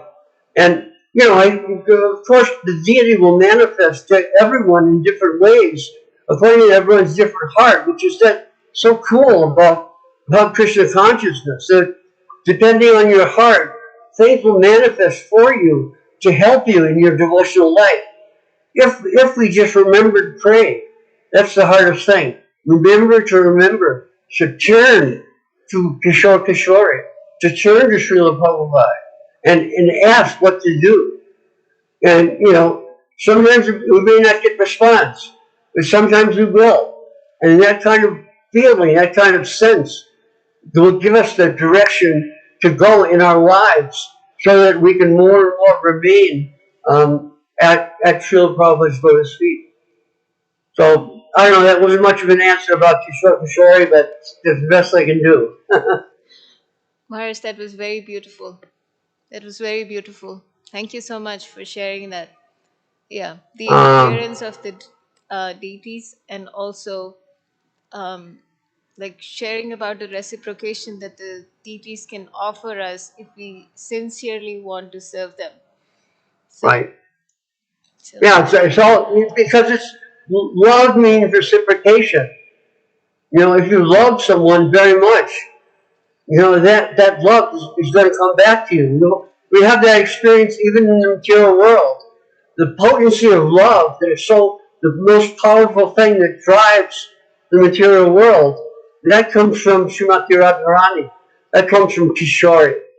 So if we can manifest something of that love, which is intrinsically connected with service. If you love someone, you serve them. You give it. You give what you have to them. You're willing to do anything for them. That's the position that we should try to come to. Even if we can't do it, who cares? Kishore, as far as I've understood, if we offer like even 1 ounce of all of our, 200 pounds, it's still going to have a powerful effect. It's like that. We can just try to give in our hearts, then things will manifest by their power. That's Krishna consciousness. The deity is there. Our Gurudev is there. All we have to do is just open ourselves up to their mercy, and there will be a response. I mean, I still pray to Kishore in this black and white picture, and I must say that I'm now I'll be almost 74 now, and so that's like 50 years ago the deities were installed. That's a long time, and I've been through a lot of difficult situations, but I've always gotten through them somehow or other. Everything somehow or other. And I think this happens with with practically every devotee. Whatever difficulty you get into, just if we remember to pray to Śrīla Prabhupāda, eventually it works out. It may take some time, but eventually everything works out. We are under an umbrella of protection that Śrīla Prabhupada has given to each one of us. We are so fortunate. We can't even, we just don't appreciate the fortune that we've been given. But if we try to just give a little bit of appreciation and love, then that response, that reciprocal response, will touch our hearts, and that's the most important thing, to establish a relationship with the living presence of Kishore Kishori, and simultaneously, the only way we can approach Kishore Kishori is through Śrīla Prabhupada. So, when I pray to Kishore Kishori, first I have to pray to Śrīla Prabhupada, because that's the only way that we can connect to Kishore Kishori. Prabhupada sent us these amazing deities, way over our heads. We're just like a few years from being stoned out hippies, and all of a sudden there's all this magical stuff is happening by the incredible potency of Śrīla Prabhupada. The potency of Prabhupada, I've been told, is the potency of Nityananda Prabhu. So much power was given to him. Why? Because he emptied himself out of everything except the order of his guru. That was his life, to fulfill the order of his guru. There was nothing else in it. So because he was so emptied like that, then naturally, Mahaprabhu and Nityananda Prabhu particularly came to Prabhupada's heart, and he had the potency of Nityananda, and of course that is, that's unlimited. Anybody who looks back at what Śrīla Prabhupada did, they can understand this is like supernatural. Something is happening here that's amazingly powerful, and it's out of the range of an ordinary living entity. You can't do what Prabhupada did. He did it because he was, so intimately connected to his guru. His guru was his life. And that's our understanding that we have to develop in our hearts, that my guru is giving me Krishna consciousness that he received from Śrīla Prabhupada, or in Prabhupada's case, that he received from Bhaktisiddhanta Saraswati Thakur. And that experience in reciprocation with the love of Sri Guru, we grow in Krishna consciousness. It's the Guru, what is it? Kakshurana Dilo Jai, Janme Prabhu say, Jivya Gyan Hriday Prakashito. The divine message is installed in the heart by the grace of the Guru. So, is it Narottam who wrote that song? I forget. Yes. Does anybody know? Yes. Narottam? Yes. Yeah, Narottam Das Thakur. Okay. So anyway, Janme Prabhu say, birth after birth, you will be my master. And we sang that, of course, to Śrīla Prabhupada. Like a pledge. When we sing it every morning, we're singing it as like a pledge. We're trying to give ourselves through the agency of the song that Narottam has given us. What kind of amazing blessing is that? We're just praising Americans who somehow or other were blessed by this, this amazing transcendental personality. And he's actually entered our hearts. And we will, according to Narottam's prayer, we want that also. Janme Prabhu say, birth after birth, let me find you and render service to you. This is like, the reality of existence is service to Sri Guru. And, service to Sri Guru isn't just like it's only one guy or something like that. The Sri Guru is manifest in so many different aspects of our existence if we try to see it. Guru is giving us so many things all the time, and we can receive messages from Guru about what service we should do. So many things, and of course, generally, if you feel you receive a message, consult with a senior devotee and discuss, and try to understand, what's actually happening, because we have the imagination that's in our heads, and there's also the transmission. So we have to try to distinguish between the two. But if we turn with sincerity, we will understand this has come from my guru, and then you get confirmation from someone senior to you, and then you go with it, something like that. That's just not my advice, but it's also advice that.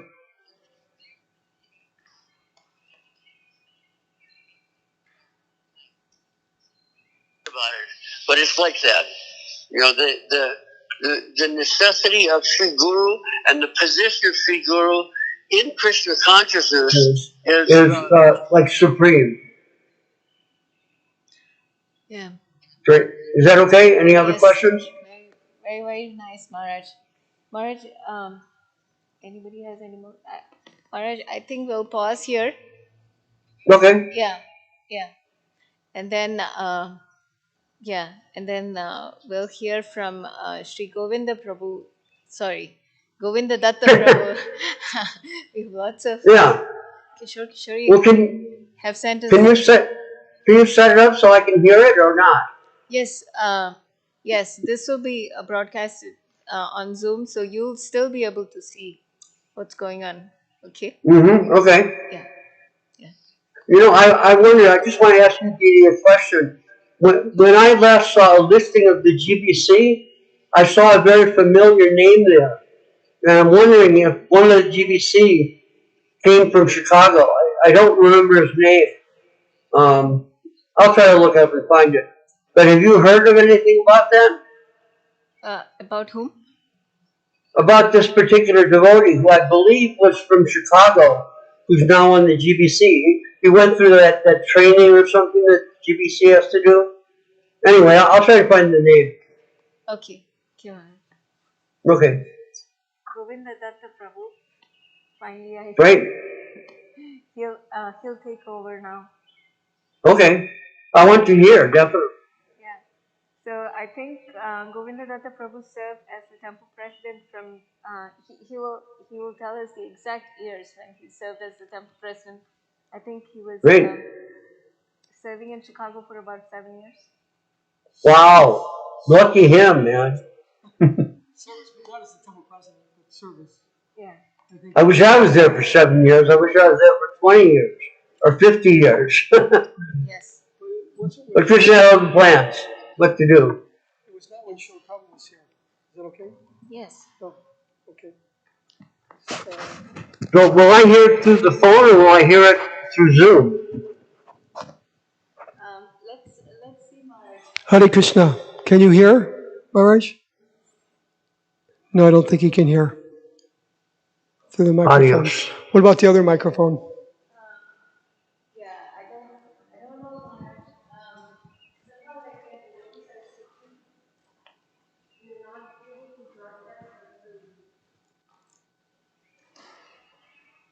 Oh, I see. I'm working on the volume here.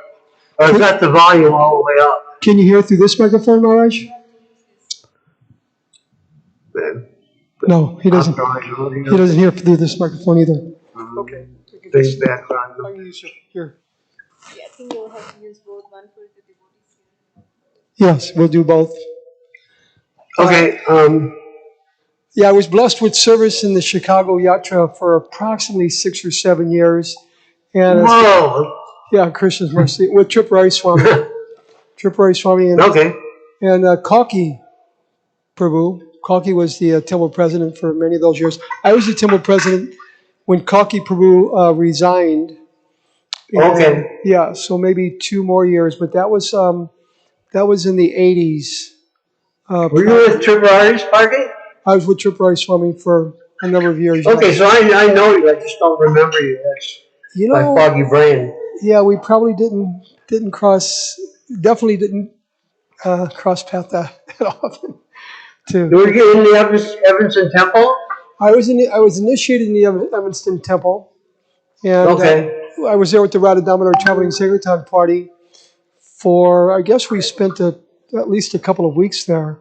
Yeah, somehow I remember your name, but I can't place how we met. Anyway, I'm sorry to interrupt. Go on. No, in 1975. I was just rank and file. I was not known, except I was one of the party leaders on Radha Damodar Traveling Sankirtan Party. Cool. But yeah, by Krishna's mercy. And I was telling the devotees here the history. Srila Prabhupada was going to use the brand new van the Radha Damodar Party had just acquired. I had flown to Detroit to pick up the latest van. And I did that for the party. I would, whatever new van they got. So when Srila Prabhupada saw the van, because we just got back from traveling Sankirtan, it was a mess. He was going to use it for his morning walk, but then he said, then he wouldn't enter the van because it was not clean. And he made the statement, these vans should be cleaned every day. So that was challenging because we sometimes got chased by the police. And oh no! Yeah, we worked the Chicago area while we were here. But and then Srila Prabhupada, I heard that federal ruling was altered or something at some time. Do you know about that? In terms of the airports, I believe that was 91. Oh, it was, okay. Yeah, they challenged whether or not it's called a public forum. I'm actually doing a case right now with UCLA, and they're trying to, even though UCLA's been a public forum for 100 years, they want all of it, because I'm trying to start a Krishna lunch there. Yeah, so the airports tried to come up with that argument, and against the Supreme Court ruled 5-4 against us at the time. It was a very narrow ruling, and not all the airports qualify that they're. Los Angeles Airport and New York Airport definitely are not a public forum. When I was just flying out, this time every 10 minutes they announced that if you're not a ticketed passenger, you must leave the airport terminal immediately, or you'd be subject to arrest and or fine. Were they legally not a part of the city? Because in Chicago, the airport was part of the city jurisdiction. Yeah, similar. Yeah, Los Angeles Airport is owned by the city, but we know how Srila Prabhupada was so pleased with the Sankirtan in the airports, and especially Chicago O'Hare was one of the biggest airports at the time. Didn't Srila Prabhupada make a statement that he wanted the name of the airport changed? Did you remember that past I do. Yeah, he wanted someone to go to the manager of the airport and ask them to change it to Oh Hare Krishna Airport. And Tripurari actually did it. He went to the manager and said, we'd like to suggest you change the name to Oh Hare Krishna. And of course, I think the guy I don't remember the response, but obviously the guy was flustered and not able to digest it. I think Prabhupada had a really good sense of humor with that. I would have liked to have been there, but maybe it happened after I left Chicago. I'm not sure. Yeah, Srila Prabhupada. I'm not sure if I agree with you. It was a sense of humor. I think he was serious to call it Oh Hare Krishna Airport, but we find it humorous. You see Tranakarta's book? I just received it. Oh, fantastic! Fantastic! It's a wonderful digest of all the devotees that sacrifice so much at that airport. Srila Prabhupada actually made comment how sometimes the devotees would even be attacked at the airport. They would be standing there, and the business people would purposely ram their briefcase into their knees and attack the devotees like that. And as you said, the police harassed us, and similarly other airport security harassed us, but somehow Sankirtan went on. It was not slowed down by Krishna's mercy. Yeah, wow. Amazing. Yeah, it seems to me that that particular Supreme Court ruling maybe could be, overruled by the new Supreme Court. Because I've heard that they're really responsive to religious freedom. Amarendra Prabhu, you remember Amarendra? Did you Who? know Amarendra? Yes, Amarendra. The lawyer? Yeah. I knew him in LA. I was in LA at the same time. Yeah, he's working on the UCLA case. So I asked him about the airport case. And Okay. He said today, with today's Supreme Court, it would probably, instead of being 5-4 against us, it would probably, in today's court, would be 6-3 against us. Oh, really? Huh. That's what his opinion was. He's so expert. There's been rulings, by the Catholics and stuff like that have been very positive. But then again, we don't have the Western stature of the Catholics do. Anyway, just an idea. Anyway, that airport Sankirtan was so, people remember us still. Many people that I meet, they still remember us getting books in the airports. It was a very, very wonderful Sankirtan.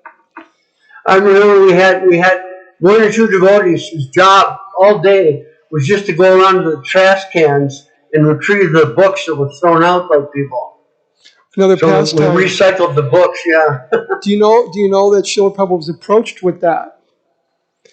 So we used to distribute so many books in the airports that people would sometimes throw them away. Right. So Śrīla Prabhupada was approached with that. Śrīla Prabhupada Radha Damodar Party is distributing so many books, but many of them are thrown away into the trash cans.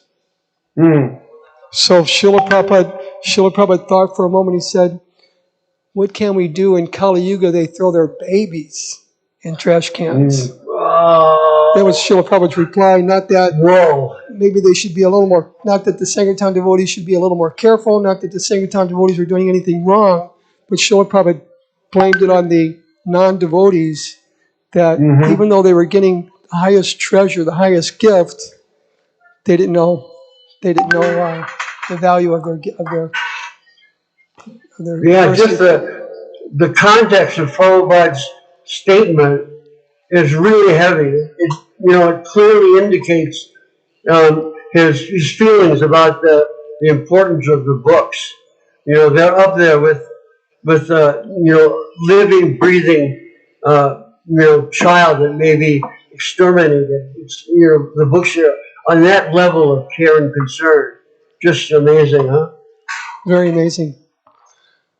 So my coming to ISKCON Chicago, I was begging Shishi Kishore to forgive me because as the temple president here, one day, did you know Sura Prabhu? Yeah, I knew Sura, yeah. Sura, he's passed away now. So really? Hare Krishna. Yeah, so he was in St. Louis Temple at the time. And he called me. He said, Govinda, we were close friends. He said, I've got an emergency. He said, my wife and has taken our baby and left for the Los Angeles temple. Whoa. So Govinda, you got to come down and bail me out. It's an emergency. It's a crisis. He said, whoa. Don't tell anybody. Just pack it up and come. Here I am, the temple president, but I was such close friends with Sura Prabhu, that's what I did. And I regret it to this day. I really, sincerely, deeply regret what I did. I helped him, and he was extremely appreciative. And we were able to do some seva in the St. Louis temple. But I really regret that. I wish I would have handled it differently and handed it over to the GBC instead of a personal agreement between he and I. But I asked Kishore to forgive me, and hopefully they have, because they've invited me for this festival. So I pray for their forgiveness, and other devotees' forgiveness here. But I was able to do a little seva here. The heating bill was expensive in the temple. I remember it was $5,000 a month. during the Was you severe. in Evanston? At the new temple here in Oh, okay, right. Glen Okay. Street, Rogers Park Temple. So I was meeting with a few companies, heating companies. They said, yes, if you change the furnace, you'll save on your heating bill tremendously. So I found one company that would do it for $5,000. Other companies were more. So I arranged that Lakshmi. I had a little business here in the temple at the same time, and it was bringing in funds. It turned into an infamous business, but at the time, it was popular. The devotees used to give out stickers. I don't know if. Oh, I remember that. Yeah, you remember that? Yeah. So, smiley face stickers, right? So I was printing I was doing that, and many temples at the time thought, "Wow, that's wonderful that I'm arranging like penny stickers for all the temples," and they were using them, and they were using them for Sankirtan. But anyway, Yeah, break the ice. Yeah, so that's how I arranged for the new furnace in the temple. Fantastic. Yeah, but Yeah, I was always worried about that in Evanston because they had this old boiler. I knew it would have to be replaced, and when I left, it was still there. I was wondering if that was a factor for them leaving or not. It would have cost like $10,000 or something to replace that. Do you know anything about that? I was going to ask you that question. I heard that the Evanston temple was condemned. The building was condemned. Is that true? Do you know? Oh, but it wasn't in our time. We were fighting with the city. They wanted to, to get rid of that building because it was the Negro YMCA. So it's a stay on Evanston or something. They wanted to get rid of it for that reason. But during my time, we had that alliance with Mr. Zweifel, who owned the Evanston Hotel. There was a block of other Evanstonians that were with him, so he was on our side, and the city wasn't able to do anything during that time. But when I left, I just left. I didn't spend time talking to devotees about what's going on. So that whole thing may have been just kind of forgotten about or something. That was such a beautiful temple, Kishori's first home. Yeah. Just when that temple manifested, it was just like, amazing to see something like that in America, right? And clearly, like the manifestation of Prabhupada's potency. Who could do anything like that? Yeah, very beautiful home. But they have have you seen the Lunch Street temple? Yeah, I went there a couple times. In the 90s, I finished my BA at University of Chicago, and I came there a few times. But I was under the gun for so long, just trying to handle the curriculum and stuff. So I got there 3 or 4 times, I think. Anyway, it's a beautiful home, new home for Kishori, and the devotees that are currently managing the temple have done a wonderful job keeping everything to the standard, and very beautiful. So I'm sure they would invite you as they did for this. Yeah, I'm thinking to go in September or something and spend a week or so, something like that. Oh, very wonderful, very ecstatic. It just hit me. I'm Sri Govinda Dutta and you're Govinda Dutta, so both Govindas. That's pretty interesting, huh? We sometimes get devotees ask are you Sri Govinda? They ask me. Anyway, I tell them, I explain to them it's not the same Govinda. A different Govinda Dutta. Hare Krishna. Yeah, different Govinda Dutta. So all the deities just opened. Wow. How wonderful. Wow. Hare Krishna. So let's see, I may invite others now to say something. Mataji, should I invite others to speak? Okay. Oh, here's a question for you. Oh, for me. Question for me. Okay. Did you get initiated? Did you get initiated here in Chicago? Yes. by Srila Prabhupada. What year was that? 1975. Oh, okay. And did Prabhupada actually? So that was the first time he came to Chicago. Unfortunately, I can't hear the question. His question was during that initiation in 1975. Was that Srila Prabhupada's first time to the Chicago temple? No, he came in 74 also. 74, right? Yeah, in 74 we built the Rath Yatra car. I forget, Bhakti Dave. It was this guy who would just like show up to build the Rath Yatra car exclusively. And he was an expert carpenter. You know, he did the wooden wheels and all that. So anyway, the first year we had one cart, and then the second year we were going to have two carts, and then the third year 3 carts. But it never manifested. It was very hard to manage the expenses in the temple when there's like 200 devotees there. You got to feed them and all that. So, you know, I always kind of ran in the red, which a lot of businesses do. But Srila Prabhupada didn't like it very much. So that, you know, that was, I think, a problem that you know, that I had in the way I managed things. But at the same time, you know, I managed things in such a way so that, you know, things would happen. You know, there's what's called, anyway, I'm getting too much into that. There's a float, it's called the float. There's a difference between the money that you have and the money that's available. Anyway, so I'm getting distracted. No, that's nice. I think in the beginning days we didn't have the support of the Indian community, especially to the extent that they support the temple today. Mm-hmm. They're very, very supportive, and Right. we're happy. Not only are they supportive monetarily, but for instance, I see in this temple most of the management is from the Indian community, and they're keeping the standard very nicely. That's fantastic. Yeah, it's in their hearts, right? Yeah, and you mentioned we were more or less the only Hindu temple, so Janmastamis were packed, just packed, wall to wall in this temple, and other festive days as well. But wow, I think Srila Prabhupada sent so many people from the Indian community. Krishna sent so many people from the Indian community to America to help Srila Prabhupada.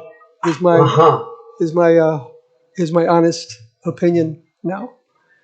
Yeah, because they are very active in many, many temples, many temples, especially ISV, and very active in the Sankirtan and book distribution.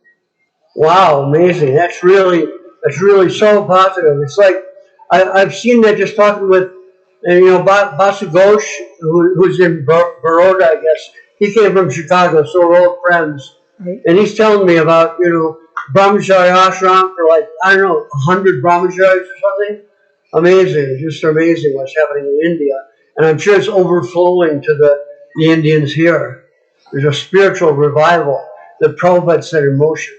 Yeah, when I was doing a lunch program at UCLA, I was allowed to do it for 3 months, and everyone from the Indian community had heard of ISKCON from India. They almost all heard of ISKCON and were very respectful, very appreciative of ISKCON. So it's, yes, it's amazing what Krishna's plan is, both now and in the future. Yeah. We're Who knows what he has in store? Yeah. Okay, anyone else wanted to share any experiences of Srila Prabhupada? Question. Hang on, Marsh, there's another question. You moved from Winston to Chicago. Were you here? I was not. Okay. So the question is, do you have experience when the deities were moved from Evanston to this current temple that we have?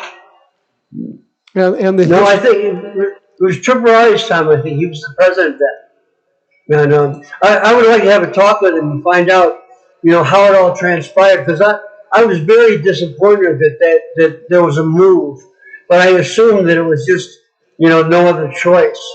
But yeah, I wasn't there at that time, so I don't know anything about that.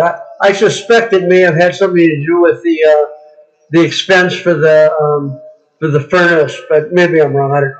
You said something about the city of Evanston condemning the building. I think that could have been fought, but who knows? You have the money or the energy to do it. It was just probably better to find a really nice place like they did. Maharaj, what I heard was from Bhailal Patel. He was one of the community leaders, and he shared that the city of Evanston said that there were like the zones, have you heard there are different zones in the city, and the temple was not like supposed to be part of that zone. So That's BS, because it was a YMCA before with a hotel. So they were playing basketball in the gym, living upstairs in the hotel, and doing different activities inside. So it was the zoning was for the YMCA fit us perfectly.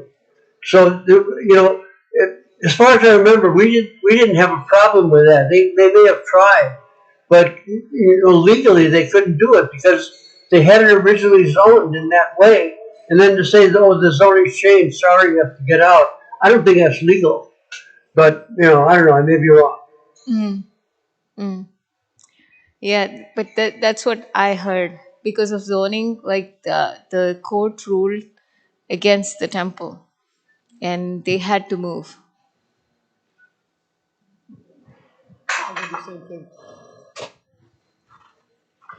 Yes, I heard the same thing, that they made some legal maneuvers that the temple had to move.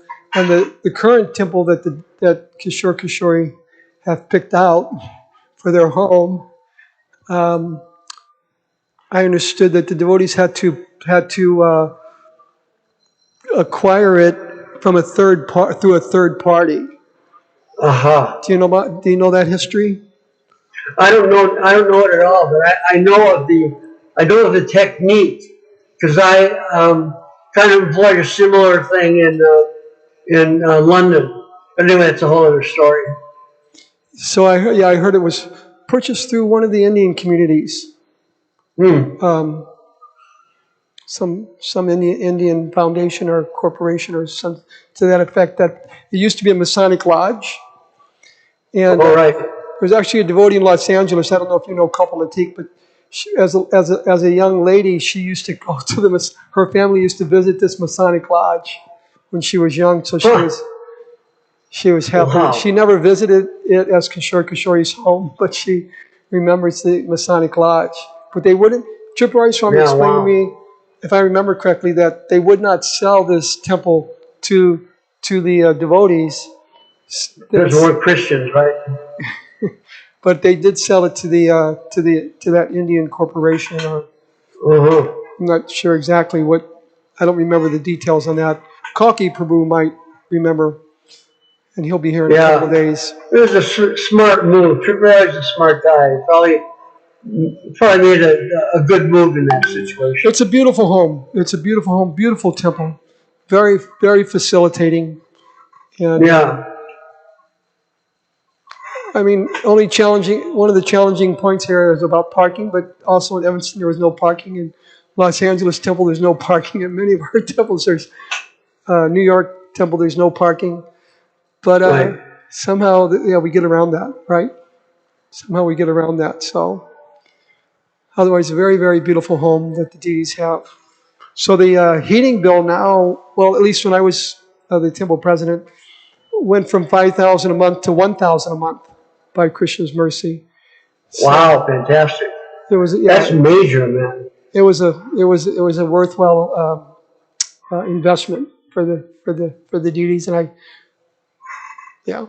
I'm not sure what. I can't remember how much we paid in the Evanston Temple. It seems to me in my head it was like, a few $100s or something. Maybe I'm wrong. Okay. Well, yeah, the winters here are very harsh, so I'm sure. Well, back in the early 70s, I'm not sure, but in the 80s it was 5,000, so it went down to 1,000. That was. I guess in the 70s there was all that gas shortage and stuff, right? So maybe that affected it. Possibly. Yeah. So I remember this is the place where Srila Prabhupada spoke about Ekadasi. We used to think Ekadasi was so inauspicious. So Srila Prabhupada, on that morning walk, Srila Prabhupada explained that Ekadasi is the mother of devotions. She's the mother of devotion, and it's a very auspicious day. And if the devotees can, to try to chant at least 25 rounds on this day. So Tamal Krishna Goswami asked Srila Prabhupada, well, should the Sankirtan devotees stay back to chant 25 rounds? And so Srila Prabhupada said, no, the Sankirtan devotees were exempt from these kind of rules. But he said, don't try to take advantage of that. He clarified it. Because we're a Sankirtan devotee, we can take advantage of other rules. Yeah, it's necessary service. In the case of necessary service, that it has to be, like you said, it has to be known to be directly connected to our Gurudev. But if it's like that, then then you do the needful for the mission of our Guru. Yeah, so another thing I'm remembering Srila Prabhupada's visit during that time, 75, he was in the temple room giving class, and he asked the devotees if they knew the 10 offenses to the deities. Do you remember that? Vaguely, only vaguely. So Srila Prabhupada paused, he was silent. Who knows the first offense? And no one raised their hand. So Srila Prabhupada said, you should learn these 10 offenses. You should recite them every morning. Srila Prabhupada said that. So every morning in the temples now we recite the 10. This is one of the temples that Srila Prabhupada, he asked that actually in many temples. Wow, that is fantastic. Wow. Yeah, I don't know the 10 right even now. I'm spaced out, man. I'm trying to remember, see if I remember any other pastimes of Srila Prabhupada. Well, there's another pastime. If you remember, the sannyasis used to leave remnants, and the devotees would announce, here are sannyasi remnants. Oh, right, yeah. Do you remember that? Only vaguely. I don't remember. I don't think Srila Prabhupada liked it, but I don't remember the circumstance. So Srila Prabhupada said when the sannyasis get their offering or their prasadam, they should immediately split it in half, the amount that they feel like they can honor. And he said sannyasis don't leave remnants. Was Srila Prabhupada's instruction on that at that time. Of course, remnants from the spiritual master, that's different. Yeah. Remnants from the spiritual master. That was in Mayapur. The devotees would race for Srila Prabhupada's plates and grab all the sweets. So Yamuna Devi, I think it was Yamuna Devi, told Srila Prabhupada, Srila Prabhupada looked at the plates and he said, so much prasadam left over. And Yamuna Devi said, well, they grab all the sweets, Srila Prabhupada, but they leave the subjis. So Srila Prabhupada said to pick and choose prasadam is offensive. So he told her to take all of the Mahaprasadam and mix it all together. So I can remember when the sweets, the subjis were all mixed together, merged. So the next morning when the prasadam came out, the devotees looked and said, what happened? So she explained, Srila Prabhupada said to mix it all together, and they were, I don't know what to say, let's just say they were disappointed. They couldn't grab the sweets. And I remember Yamuna Devi said, wow, this is the most Mahaprasadam I've ever had been able to honor, because there was so much left over from... I can remember Prabhupada's second trip. He was staying in an apartment around the corner. And I remember one morning coming there, just as Prabhupada's remnants came out, and I was able to grab all the oranges that were kind of chewed down a bit. So I was able to grab the oranges and eat the parts that were left from Prabhupada's lotus mouth. That was really wonderful. Special mercy. Okay. Yeah, just amazing. It's wonderful, man. So we still have I had a point, but I forgot. But anyway, go on. Oh, I was going to say we still have a few minutes left over. there's any other. Here's another question. So you got initiated in Chicago in 1975. You were living in Chicago at that time, or you came from somewhere?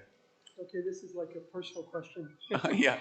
Also, I want to know that after you stay in Chicago, or did you go back? I was part of the Radha Damodar traveling Sankirtan party. We were traveling, at the time. I returned. So the Radha Damodar traveling Sankirtan party dissolved into inheriting what was called the Central United States Zone. So that included Chicago, St. Louis, Dallas. I remember Dallas and Houston also. Wow. Yeah, so we split up into parties, and Tripurari Swami's party came up to Chicago, maybe mostly for the airport. Must have been, yeah. So I Come was on, part of that. Tripurari Maharaj. That we used to have such competition between Uttarakarta and David Pandit and Manasutta. We're all big distributors, so we had a real transcendental competition thing going on. The Prabhupada really encouraged it because we're individuals. We each have our own particular, nature and qualities and everything else. And just as a natural manifestation of those qualities, we compete with others. We want to serve as much as we can. And if someone else is going to say, "Oh, I'm going to serve more," you're going to say, "Well, just try. I'll serve you more with that." So things just grow that way. I think I can remember one devotee who was in the temple in Evanston when Prabhupada really stressed the competition. He was like a former hippie, and he couldn't handle it. So he left the temple at that time because he thought competition was like, Material. mundane. There's just mundane, and you're fighting and stuff like that. But there's a higher transcendental thing going on. In the spiritual world, there's competition, right? Srimati Radharani and Chandravali. So what to speak of here? There was also a quota system on these Sankirtan parties. Prabhupada is explaining how Prabhupada encouraged the competition. There was also quotas. So many devotees thought maybe this quota system was mundane. But actually, you can read in the Srimad Bhagavatam, in the introduction, and it's explained that Lord Chaitanya's devotees would go out on Sankirtan as their daily quota. Right. As their daily quota. So Srila Prabhupada encouraged. I mean, ultimately, we're persons, we're individuals, we have our own nature, and ultimately, what do we have? We have our own service. So to begin to, build our life in such a way so that, service more and more takes a primary role. So that, having quotas and competition, all these things enables us to become more like, kind of lost in our service to Srila Prabhupada. Hare Krishna, yes. It was ecstatic. I remember them as very ecstatic days. We would do Sankirtan. Do you remember? Oh, I'm remembering one more Srila Prabhupada Leela. That's Sarvabhauma. Do you remember Sarvabhauma? I do, yeah. He brought Srila Prabhupada on that initiation day a large bag of Lakshmi. Do you remember that? Wow. I don't remember. I'm not sure. My brain is fading. So okay, this was in the Evanston Temple. So we were we were all sitting there, and Sarvabhauma walked up and put a large bag of Lakshmi at Srila Prabhupada's lotus feet, and Srila Prabhupada just smiled. Wow. He was teaching us the lesson that many gurus would say, remove that, but Srila Prabhupada was just opposite, that we could utilize that for Krishna's service. And we know Srila Prabhupada never took any personal funds, or never said this was his, etc. He always utilized it for Krishna. That reminds me of when Prabhupada first came in '74. he stayed in the backside where the brahmacharis are. There was a small room where he slept, and then outside of that room, there was a partitioned room where he sat and met with people. And we had different people coming from different media companies. And at a certain, I forget if it was the second day or the first day, but this lady who was very kind of envious asked Prabhupada, well, how many cars do you have? Because at that time, some of these bogus gurus were driving around in, Mercedes and all these fancy cars. And Prabhupada just completely shut her down. He said, I have got many cars. And this is just, it's not a direct quote, but it's basically what he said. I've got many cars. In Los Angeles, they have, I don't know, 10 or 15. In New York, they have 10 or 15. And Prabhupada looked at me and said, how many cars do you have here? I said, eight vehicles. And so then he started talking about how they're used for, giving Krishna consciousness. And the lady was just embarrassed. It was really amazing to see. Really amazing to see how Prabhupada handled that. Do you remember the past time when he met with the Lieutenant Mose? I remembered. I don't remember the exchange, but I was there and we did set it up. We wanted to get the chief of police. We got one of his assistants, I think, something. Yes, like Lieutenant Mose. So there was a headline Srila Prabhupada had read, Crime, Why, and What to Do.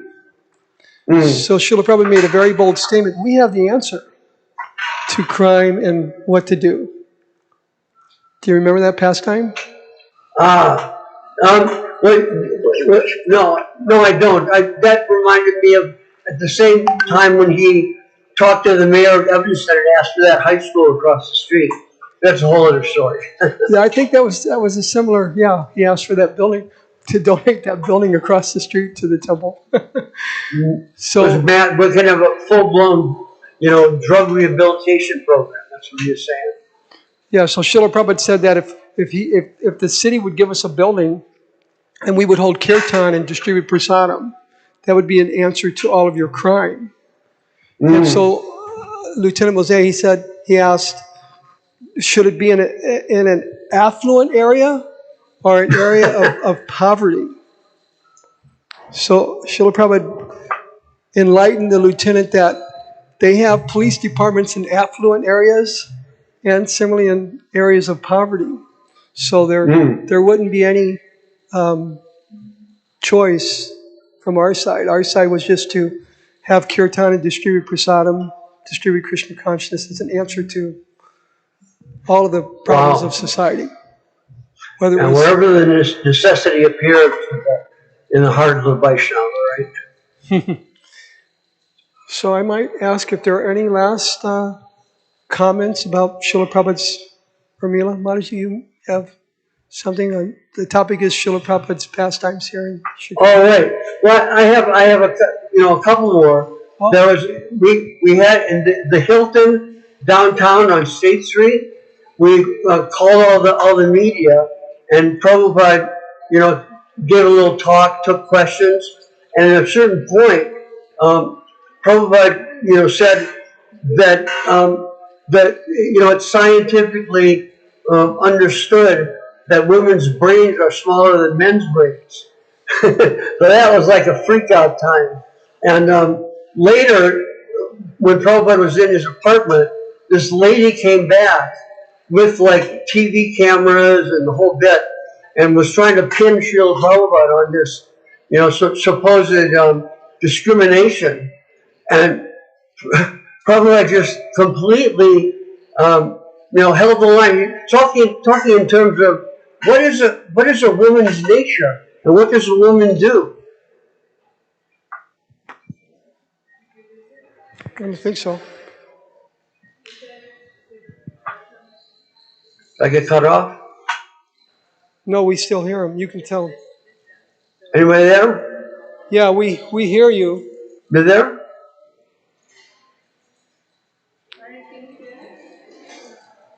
Yeah, I hear you on the computer now. Do you hear me?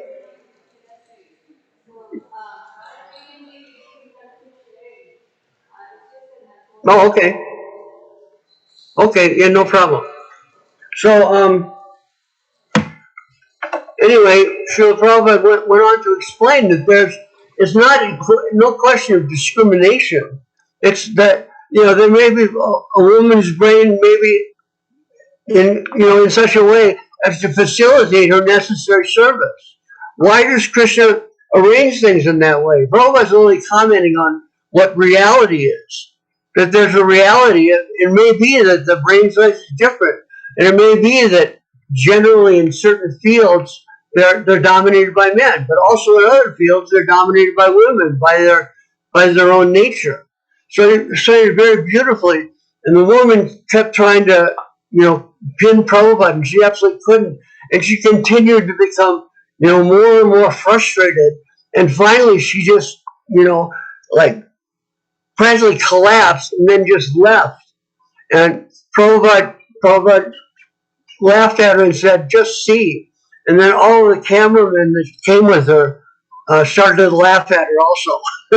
So that was really a humiliating thing for her, but it wasn't, it wasn't to be taken as a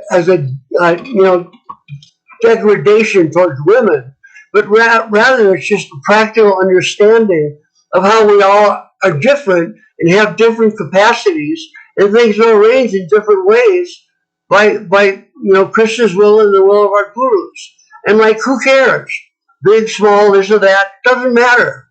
Everybody's just working in service, and that's the point that keeps us all together. Is that we want to give ourselves in service, and whatever the relative position is, it doesn't matter. Like Prabhupada used to say in his books, you'll see it everywhere. A sincere sweeper in the street is better than a charlatan meditator. So it may be that the social status of the meditator is apparently higher, but the heart of the sweeper in the street, that's higher because he's doing his service. So it doesn't matter what particular kind of service we do according to our nature, but we just have to, jump in and engage in that service. And that's, I think that's the underlying point that Prabhupada made. It doesn't, it doesn't make that much difference because the principle is service. And if someone is inclined towards doing a certain kind of service, then we help them, whether they're male or female. That's just, maybe I'm imposing my own opinion, but I thought I received it like that from Srila Prabhupada. What do you guys think? Anybody there? Oh, no. Yes? Yeah, I absolutely agree. Like, this was one of my biggest challenges when I first came to Krishna consciousness. Because we were reading the first chapter of Bhagavad Gita, and Prabhupada says women are less intelligent than men.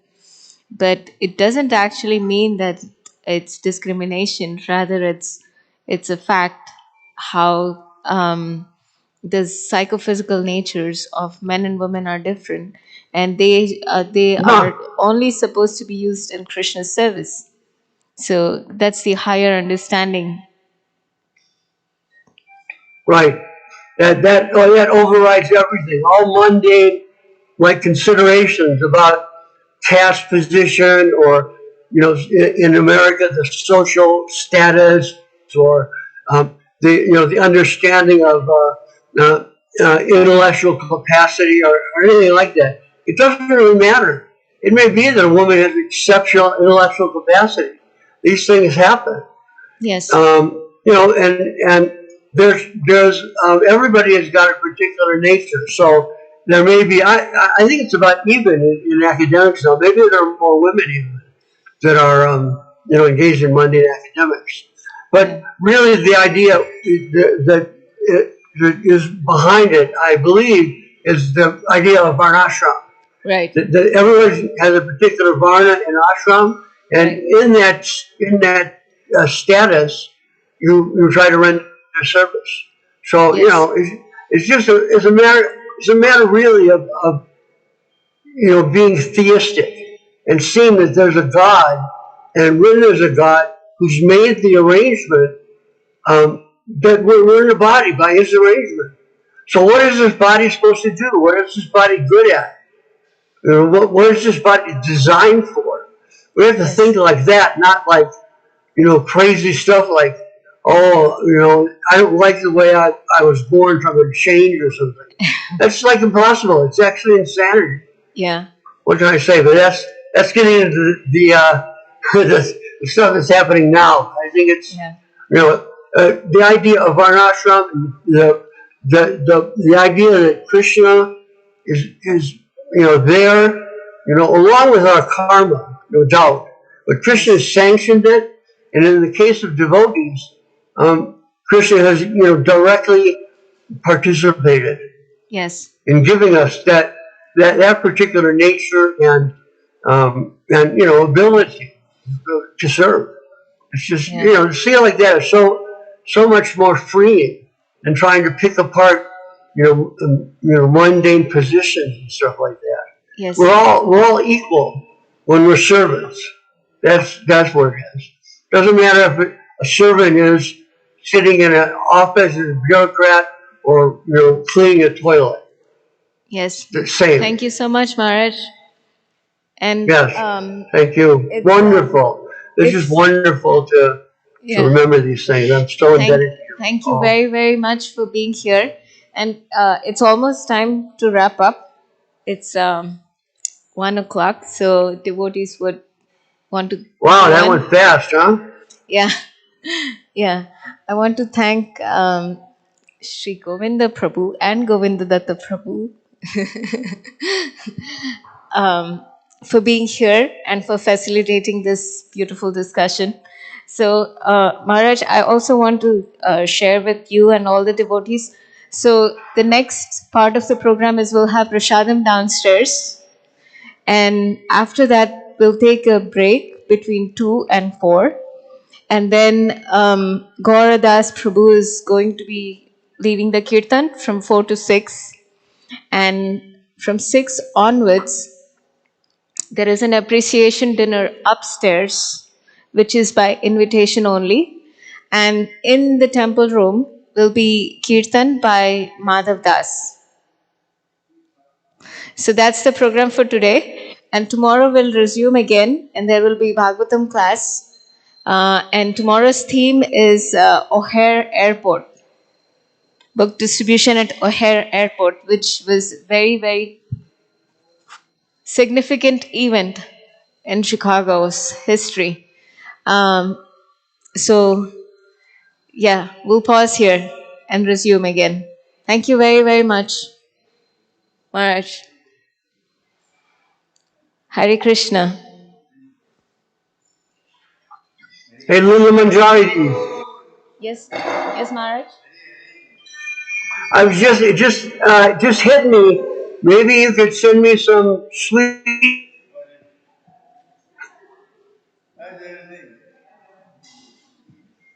Maharaj, I lost you for a second. Can you repeat again? Oh, okay. I'm asking if you can send me a little box of sweet prasadam from Kishore Kishori. Yes, definitely, Maharaj. Yeah. How is your? I'll text you my address or something. How is your health? Just talking like this, I don't feel anything. But when I get up, I'm all stiff because I've sat for so long. But it's gonna take at least 6 weeks before I'm really able to get around very well. But this is just so wonderful because it just brings into a different land, the land of Śrīla Prabhupāda. And it just doesn't matter what's going on with the body because we have such a life that's beyond the body.